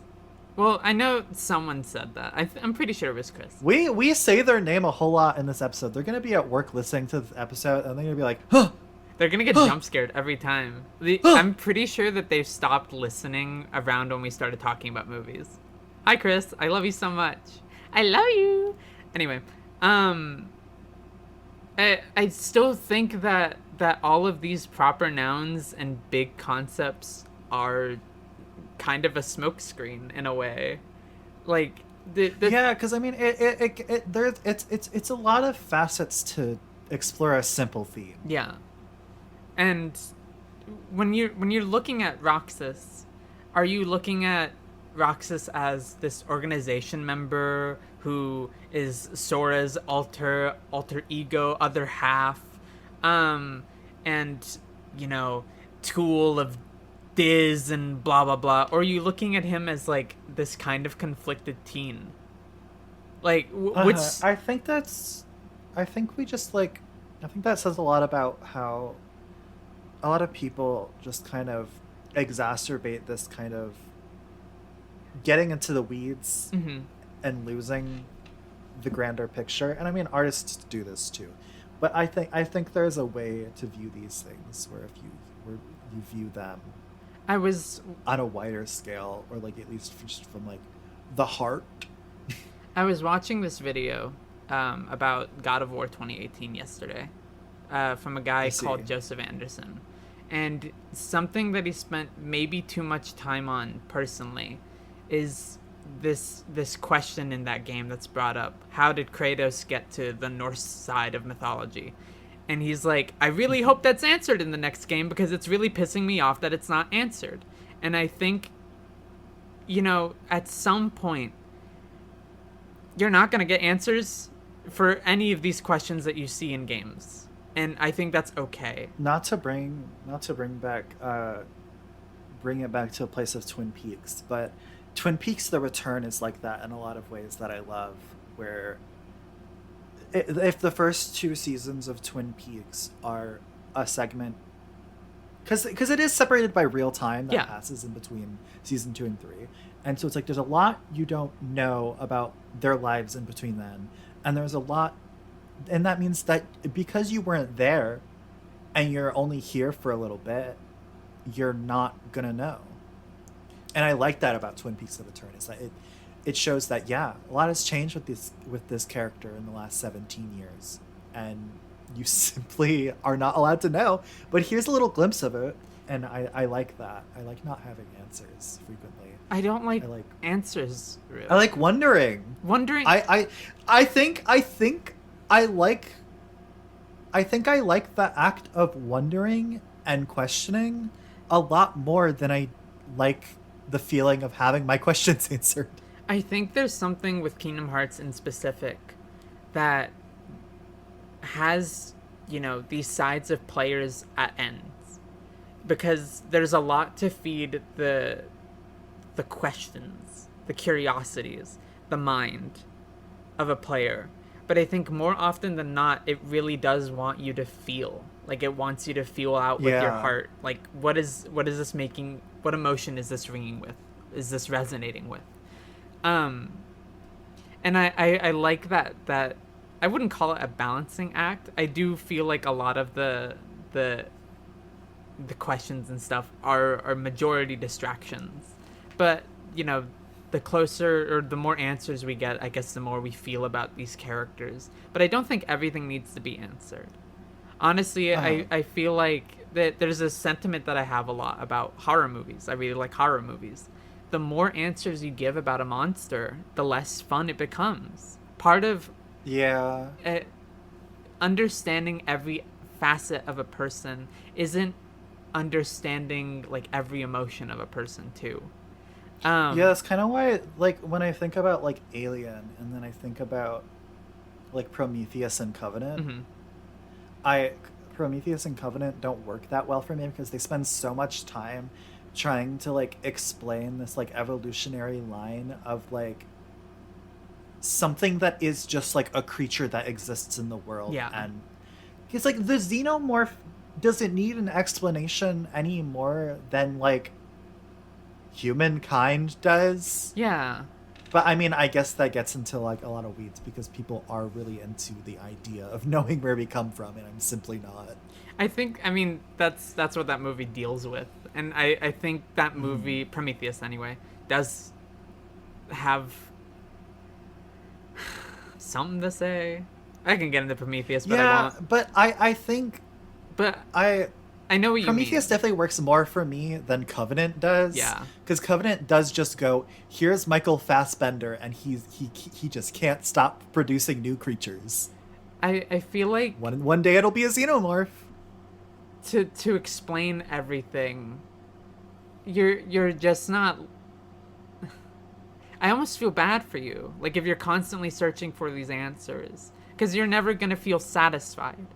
Um, one of Yeah, the and I guess that's how you get to situations where like Kingdom Hearts 3 is like sometimes seen as a disappointment to people because they spent a real life decade like growing up with like these and like getting used to and these. being like, well, no, I mean like the decade we're in between 2 and 3 Oh, where they're kind of just like, oh, I want my questions answered, oh, I want my questions answered, oh, I want my questions answered. And it's like at a certain point you're just not, you're gonna build up so much that you're just not, there's nothing conceivable that could possibly satisfy you. I not to say, like this absolves anything out of criticism or whatever. Yeah, Uh, no, of course. I just feel like generally living your life in a way or where you're expecting these answers and forming all these questions. Like I see this a lot with Deltarune, actually. Like Deltarune right now. Mm. It's a big topic because we've had chapters 1 and 2, but 3 and 4 are coming out.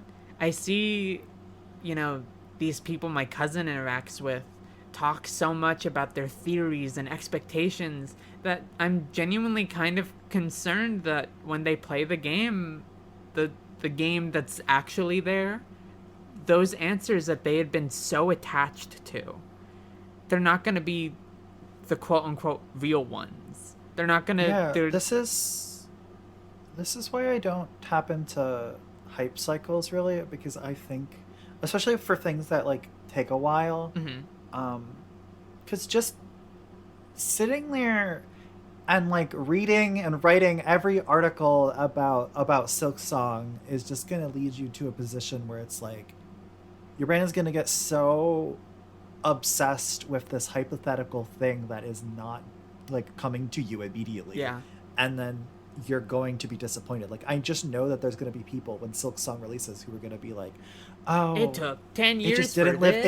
it didn't live up to my expectations. And it's just like, that's why I can't do that to my brain, Like how because could I it? know that's how our brains works. And it's just like whenever there's something that I have to wait for, I simply do something else. But that's just me, Ed. No one has to live by the rule of Lila. I think it changes for me. Like there are things that I'm excited for. Like I'm excited for Deltarune, for example. I'm excited for Death Stranding 2, and I've never played Undertale, so I think you should. I would be curious about your thoughts on it. I should probably uh, replay it too. But the thing that's kept me sort of sane is uh, I leave the theorizing for other people. Like I have my thoughts, I have my beliefs on yeah, on I'm these not much of a characters. theorizer that much. On Sometimes I'm like, oh, that's interesting, but most of the time I'm kind of a lot more interested in what we have rather than Yeah, what we could have. I think about that a lot. Like with the Twin Peaks example, I've only seen the first 2 seasons, but what we get is like enough to subsist on. Like I Yeah, like think, after, I think it would have been fine if we never got the return, and yeah, then it's like after the return happened, it, to me the return I think is a perfectly great ending for it to have, and so the idea that people wanted more is just like it's eludes me kind of. it's very odd to me. And Twin Peaks maybe is a good example, just because that's a show that people constantly want answers out of, and I haven't read these Yeah, there's books, this like, and I've been listening to a podcast called TSTV, Mhm. which is uh two transgender women talking about Twin Peaks, Mm-hmm. and they had recently mentioned that there's this guy who like fully just like made like a YouTube video essay that's like this is the be all end all, and I hate the idea of the be all end all because it like that misses like what's the trees for the hills or whatever. Yeah. It's just No, you got it. come on. You're Yeah, and missing it's the just forest like for the trees. you're missing the forest for the trees, and it's just like at a certain point it's like you sit there and you go I've solved it. I've solved art. I've solved emotion. And it's just like this is the point to me. What a like, I don't know.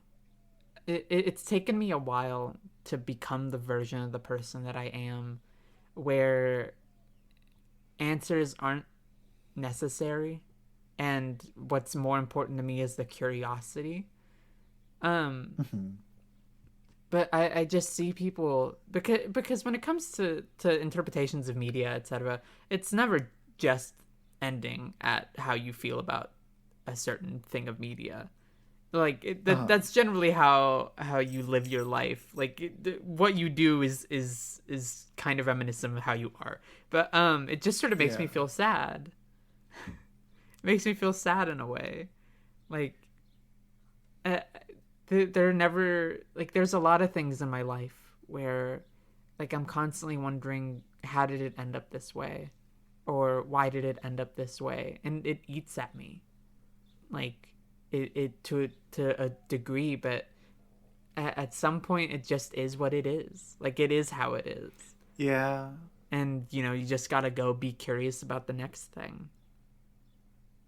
Or like whatever it is that finds you. I don't know. I don't It's know. good to be curious. That's the we should probably wrap up. It's good to be curious. Yeah, this is actually longer than our Chain of Memories episode, if you can believe it. Yeah. Yeah, it sure is. But I guess the TLDR is Stay curious, dorks. stay curious. Don't worry so much about everything in the world making sense. Mm-hmm. Uh be happy. Happiness is its own journey, really. Like I think curiosity can lead to happiness, but curiosity can also lead to a lot of pain. I mean, it is simply what it is. You can't Accept just the diversity of life is the spice of diversity is the variety of smiles. Lila, do you have anything to plug? No. I'm in the editing mines and I hate it. I'm excited though. No. I'm really excited for the final product. I've been thinking a lot about Blade looking at the Walmart. I think that's one of the funniest things you've ever made. So, I love visual gags and videos are good for visual gags. Synecdoche, New Do York. you Where have to anything find? to plug? Oh shit, do I? Oh, you know what? You've Everybody, been I bedridden. have. Everybody, you should play Kirby Planet Robobot. Not because it has like mecha references to things that I love. It's got stickers, and I love stickers. Oh. So, you should play Your it. cat is named Sticker. Yeah, I, yeah, I really like stickers. My whole creative ethos is to sticker bomb the world. Yeah. Uh, So, yeah. yeah, this has been New Shape 4. Oh, I thought it was five Bye. still.